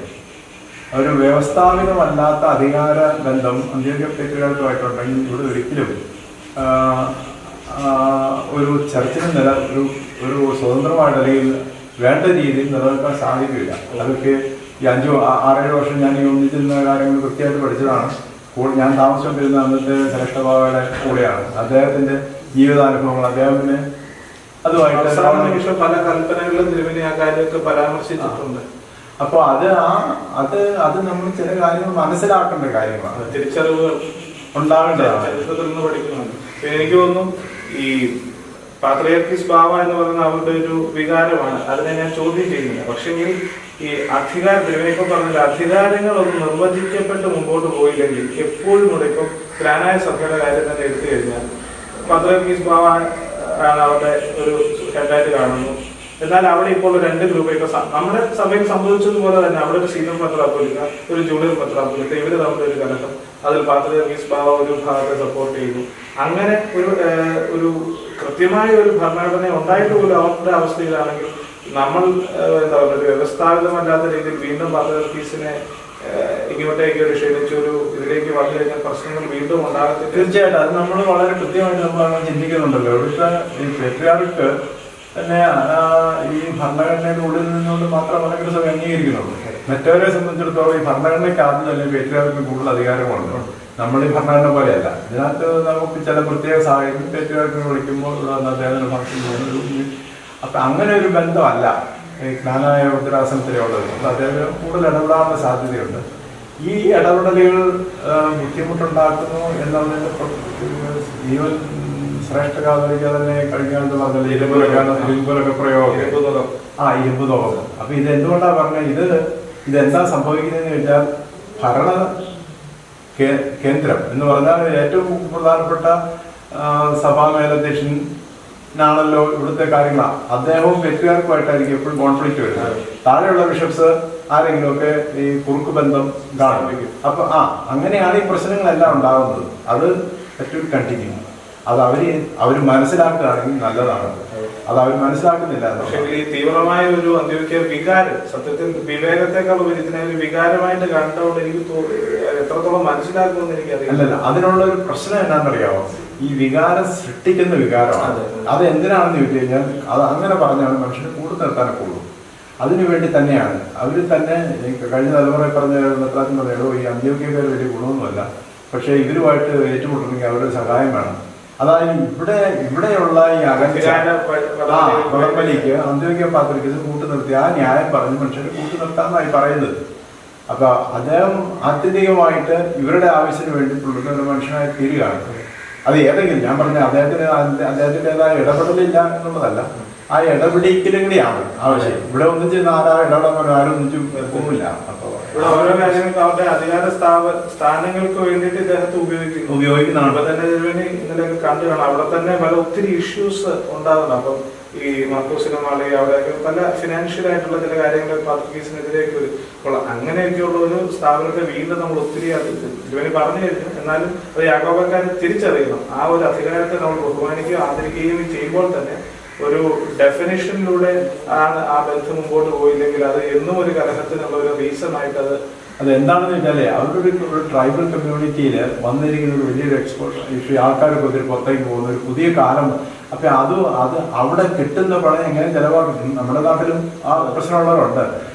എങ്ങനെയാണെന്ന് അറിയില്ലാതെ അത് ഏതെങ്കിലും തരത്തിൽ മിസ്യൂസ് ചെയ്തും ഒക്കെ ചെയ്തു പോകണമാണ്. അത് ഇവരുടെ പിടിയിൽ നിൽക്കുന്നില്ലേ കാര്യങ്ങൾ. അപ്പൊ എവിടെയെങ്കിലും കാശ് കിട്ടുമ്പോൾ അത് കയറി പിടിക്കും, അത് ദുരുപയോഗം ചെയ്യും. അപ്പൊ അത് പിന്നെ പ്രശ്നമാവും. ഇപ്പോഴത്തെ അതെന്താണെന്ന് വെച്ചാൽ ഇതുവരെ അവർക്ക് ഇല്ലാതിരുന്ന സാമ്പത്തിക ബുദ്ധിമുട്ടുള്ളതല്ല, ഇപ്പൊ കിട്ടിയെന്ന് വെച്ചാൽ അമേരിക്കയിലും യൂറോപ്പിലും ഒക്കെ ആയിട്ട് ഇഷ്ടംപോലെ ചെറിയാരിക്കാരുണ്ട്, ഇഷ്ടംപോലെ പണമുണ്ട്. അത് തന്നെയല്ല ഒരു പുതിയ കൾച്ചറിന്റെ ഒരു സ്വാധീനമുണ്ട്. അപ്പൊ ഈ ഒരു സാഹചര്യത്തിൽ അവരനുഭവിക്കുന്ന ഒരു പ്രതിസന്ധിയുണ്ട്. ഒരു ദിശാബോധം നഷ്ടപ്പെട്ട് അവർക്ക് ആ ഒരു ഡിലമയിൽ എത്തിയിട്ടുണ്ട്. ആ ഒരു പ്രശ്നം വലിയ പ്രശ്നമാണ്. അതിനൊക്കെ ഇവർ അഡ്രസ് ചെയ്യാൻ ഒരു ക്രിയാത്മകം അത് നിഷ്പക്ഷമായിട്ട് ചിന്തിച്ചാൽ തന്നെ എനിക്ക് തോന്നുന്നു അവർക്ക് ക്യാൻസർ ആ രീതിയിലൊന്നും ചിന്തിക്കുന്നില്ല എന്നുള്ളതാണ് യാഥാർത്ഥ്യം. ജനങ്ങളെ വൈകാരികമായി ചൂഷണം ചെയ്ത് കൂടെ നിർത്തി നമ്മുടെ സംവിധാനം മുന്നോട്ട് പോകുക എന്ന് പറയുന്ന ഒരു രീതിയാണ് അവർ അവലംബിച്ചിരിക്കുന്നത്. അത് ജനങ്ങൾ മനസ്സിലാക്കുന്നില്ല, അല്ലെ കുറെ പേര് മനസ്സിലാക്കുന്നുണ്ട്. പക്ഷെ ഒരു ഇടവ കമ്മ്യൂണിറ്റിയിൽ ഇതിനെതിരെ നിൽക്കാനായിട്ട് ആരും ചെയ്യാതെ നമ്മളെന്തിനാ ഇതിന്റെ പുറകെ പോണെങ്കിൽ ചിന്തിക്കുന്നത്. ഈ കുറച്ച് നാളുകൾക്ക് മുമ്പ് വാട്സപ്പ് ഗ്രൂപ്പിനകത്ത് ഒരാൾ അയച്ച സന്ദേശമാണ്. അത് ഒരു തീവ്ര യാക്കോബായ അദ്വൈത വിശ്വാസം പുള്ളി പറഞ്ഞതാണ്. അന്ത്യോക്യ പത്രിയർക്കീസ് ബാവ എന്ന് പറയുന്നത് ഈ ദൈവമാതാവിന്റെ ഒരു ബന്ധുവാണ്, വകയിലെ ഒരു കസിനാണെന്നുള്ള രീതിയിൽ അങ്ങനെ പോലും, അതായത് അത്രയും ഒരു ഡിഗ്നിഫൈഡ് ആയിട്ടുള്ള ഒരു ഡിവൈൻ ആയിട്ടുള്ള ഒരു സ്ഥാനത്തെയും അല്ല വ്യക്തിയെ ഇത്രയും കഴിഞ്ഞ ദിവസം. അത് മറ്റൊരു കാര്യം, 70-ൽ പത്രിയർക്കീസ് ബാവ തോമാസ് ലീഹായ്ക്ക് പട്ടമില്ല എന്ന് കൽപ്പന അയച്ചപ്പോൾ അത് സ്വർഗത്തിനും അങ്ങനെ തന്നെ എഴുതപ്പെട്ടു. കാരണം പത്രിയർക്കീസ് ബാവയുടെ കയ്യിലാണല്ലോ സ്വർഗത്തിന്റെ താക്കോലെന്ന് ഒരാൾ പറയുന്നത്. എനിക്ക് തോന്നുന്നു ഓരോ ഓർത്തഡോക്സുകാരും അങ്ങനെ ഒരു തീവ്രമായ വിശ്വാസം ഉണ്ടെന്ന് എനിക്ക് തോന്നുന്നില്ല. ഇങ്ങനെയുള്ള പല ചിന്തകളുമാണ് അവരെ ധരിക്കുന്നത്. അപ്പോൾ അതിൽ നിന്നൊക്കെ ഒരു മാറ്റം വന്നാൽ മാത്രം ഇതിനൊരു അല്ല. അതുകൊണ്ടാണ് ഞാൻ പറയുന്നത്, ഇതിന് മാറ്റം വരിക എന്ന് പറഞ്ഞാൽ അവർ തിരിച്ചറിയേണ്ട കാര്യം അവർക്ക് ഞാൻ ആദ്യം പറഞ്ഞ സ്വന്തമായി ഒരു ഭരണഘടന ഉണ്ടാക്കാൻ സാധിക്കില്ല. അപ്പോൾ അവരംഗീകരിച്ചതും അവരുടെ മുൻതലമുറ അംഗീകരിച്ചതുമായ മലങ്കര സഭയുടെ ഭരണഘടനയ്ക്കുള്ളിൽ നിന്നാണ് മുന്നോട്ട് പോകാൻ തീരുമാനിക്കുന്നതെങ്കിൽ അവർ പ്രൊട്ടക്റ്റഡ് ആവുകയാണ്. അത് വരും തലമുറ ആ ഒരു തിരിച്ചറിവാണ് അവർക്ക് കിട്ടാതെ പോകുന്നത്. അവർക്ക് സ്വന്തമായിട്ട് ഒരു ഭരണഘടന ഉണ്ടാക്കാൻ സാധിക്കില്ല. ഉണ്ടാക്കുകയാണെങ്കിൽ 2002 പോലെ ഉള്ള ഭരണഘടന എന്ന് വെച്ചാൽ ബന്ധങ്ങൾ നിർവചിക്കാത്ത, അധികാര സ്ഥാനങ്ങളിൽ നിർവചിക്കാത്ത ഇല്ലാത്ത ഭരണഘടന. അതുകൊണ്ട് ഒരു ഗുണവും ഒരിക്കലും ഉണ്ടാവില്ല. പിന്നെ അപ്പോൾ അതിന് പകരം അവർ ചെയ്യേണ്ട ഈ കോടതിയിൽ അംഗീകരിച്ച് അതിനുള്ളിൽ വന്ന് ഞാൻ പറഞ്ഞ അവരുടെ ഭാഗത്ത് ഉണ്ടാകുന്ന ഒരു ഇനിഷ്യേറ്റീവ് ആണെന്നായിരുന്നു. അത് നമ്മളിങ്ങനെ വാതിൽ തുറന്നാൽ മാത്രം വരാതെ സഹോദരങ്ങൾ നമ്മളിങ്ങനെ പോയാൽ ശരിയാവില്ല എന്ന് പറയാനും അത് എന്തോ അങ്ങനെ അതൊരു തെറ്റല്ല. ആ ഹ്യൂമിനിറ്റി എന്ന് പറയുന്നത് മാർപ്പാപ്പ തിരുമേനി കഴിഞ്ഞ പ്രാവശ്യം സുഡാനിൽ നിന്ന് വന്ന ആൾക്കാർ ചിന്തിച്ചു വന്ന ആൾക്കാരെ കാല് തൊടാൻ അതാണ് ഹ്യൂമിനിറ്റി എന്ന് പറയുന്നത്. ദൈവാത്മാവിന്റെ പ്രേരണ എന്ന് പറയുന്നത് ഹ്യൂമിനിറ്റിയാണ്. കാല് തൊട്ട് പറയാൻ നമുക്ക് വഴക്കൂടരുതെന്ന് പറഞ്ഞാൽ വ്യത്യാസം വരുന്ന എൻ്റെ വിശ്വാസം. അത് പറയാൻ നമുക്ക് ആ ഒരു ഹ്യൂമിനിറ്റി ദൈവാത്മാവിന്റെ പ്രവർത്തനം നമുക്ക് എന്തുണ്ടാവുമല്ലോ.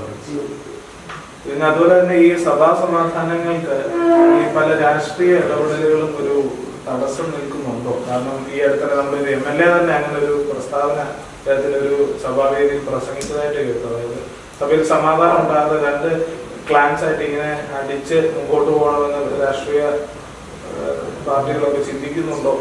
രാഷ്ട്രീയ പാർട്ടികൾക്ക് അവർക്ക് ലാഭനഷ്ടങ്ങളുള്ളതിനെ പറ്റി മാത്രമല്ലാതെ അടിക്കുന്ന നല്ലതെന്ന് അവർ ചിന്തിക്കുകയാണെങ്കിൽ അവർക്ക് പാർട്ടിക്ക് നല്ലതെന്ന് പറയുകയാണെങ്കിൽ ചിലപ്പോൾ അതിന് ചെയ്യും. അല്ലാതെ അതിനപ്പുറത്തേക്ക് താല്പര്യം ഉണ്ടെന്ന് എനിക്ക് തോന്നുന്നില്ല. ഇതിപ്പോ ഉണ്ടല്ലോ ഇപ്പോ ഈ ഇതിനകത്തൊരു കേസ് തോറ്റ് ഇങ്ങനെ പള്ളി നഷ്ടപ്പെടുന്ന ഒരു ഗ്രൂപ്പിനെ സംബന്ധിച്ചിടത്തോളം പൊതുസമൂഹത്തിന് ഒത്തിരി സിമ്പതിയുണ്ട്. അവരിതിനകത്ത് കാര്യങ്ങളൊന്നും മനസ്സിലാക്കുന്നില്ല. ഇത് തീർന്നു പോകാമെന്നൊരു സാഹചര്യം അതിനകത്ത് സഹകരിക്കാത്തതിൻ്റെ ഒരു പ്രശ്നമാണ്. അപ്പം അങ്ങനെ വരുമ്പോൾ നമ്മൾ ഒറ്റപ്പെടുന്നു. പക്ഷെ അതിനൊപ്പം തന്നെ നമ്മൾ ഒറ്റപ്പെടാതിരിക്കേണ്ട നടപടികൾ നമ്മുടെ ഭാഗത്ത് ഉണ്ടാകുന്നില്ല.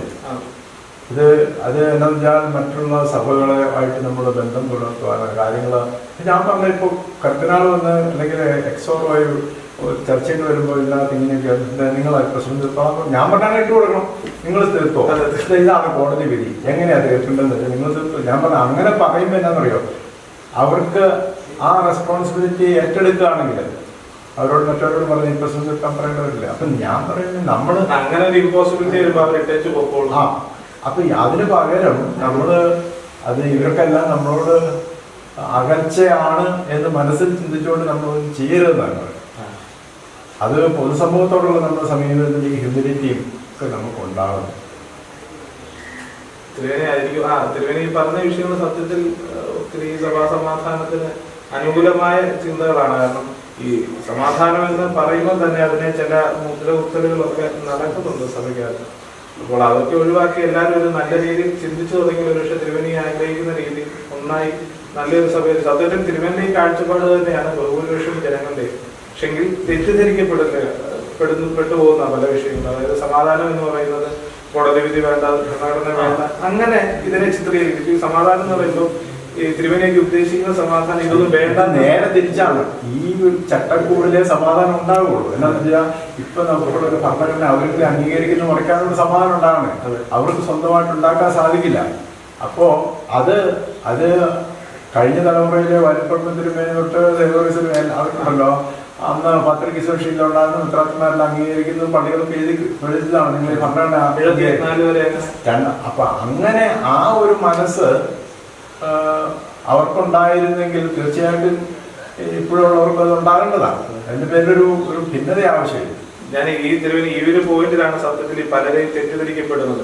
അതായത് നമ്മൾ സമാധാനം എന്ന് പറഞ്ഞു കഴിഞ്ഞാൽ ഉടനെ ഭരണഘടന വേണ്ട, സുപ്രീം കോടതി വിധി വേണ്ട, ഇങ്ങനെ മറന്നുകൊണ്ടുള്ള ഒരു സമാധാനമാണ് നമ്മളൊക്കെ ആഗ്രഹിക്കുന്നതെന്നാണ് പലരും പറഞ്ഞ് ജനങ്ങളെ തെറ്റിദ്ധരിച്ചിട്ടുള്ളത്. കാരണം ഇതാണ് സത്യത്തിൽ ഒരു ക്ലാരിഫിക്കേഷൻ വേണ്ട ഒരു പോയിന്റ് ആയിരുന്നു. അത് ഭരണഘടനയ്ക്ക് ഒരു ക്ലോസ് പോലും മറ്റിക്കൊണ്ടല്ല ചെയ്യേണ്ടത്. കാരണം ഇത് പല ഘട്ടങ്ങളിൽ ഈ റിവൈസ് ചെയ്തത് ആദ്യത്തെ 34 മാത്രമാണ് അന്നത്തെ ഓർത്തഡോക്സ് ഫാക്ഷൻ മാത്രം ഉണ്ടാക്കിയത്. യോജിച്ച സഭയിൽ ഒരു കമ്മിറ്റി ഉണ്ടായി ഇത് റിവൈസ് ചെയ്താണ്.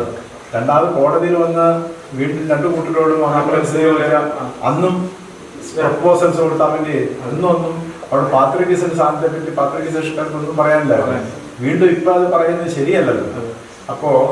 അപ്പൊ ഇതിനകത്തുള്ള പരാതികളൊന്നും ഭരണഘടനയെ സംബന്ധിച്ചിടത്തോളം ഉണ്ടാകാൻ പാടില്ല. ഇത്തവണത്തെ കോടതിയിൽ അരുൺ മിശ്ര ചോദിച്ച ഒരേ ഒരു ചോദ്യമാണ്. നിങ്ങൾ ഒത്തിരി പറഞ്ഞു ഈ ഭരണഘടനയ്ക്കുള്ളിൽ നിന്നൊക്കെ എന്ത് റിലീഫാണ് വേണ്ടതെന്നാണ്.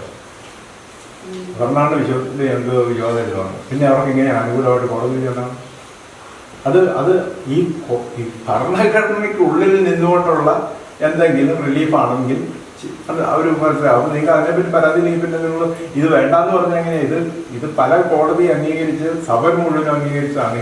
നമ്മുടെ കാർന്നവരും അംഗീകരിച്ച സാധനമാണ്. ഇനിയിപ്പോൾ നിഷേധിച്ചുകൊണ്ട് സാധിക്കില്ല എന്ന് മാത്രമല്ല, അതൊരാവശ്യമാണ്. മലങ്കര സഭയുടെ മുന്നോട്ടുള്ള യാത്രയും അങ്ങനെ നിഷേധിച്ചുകൊണ്ടൊരു കാര്യം നടക്കില്ല.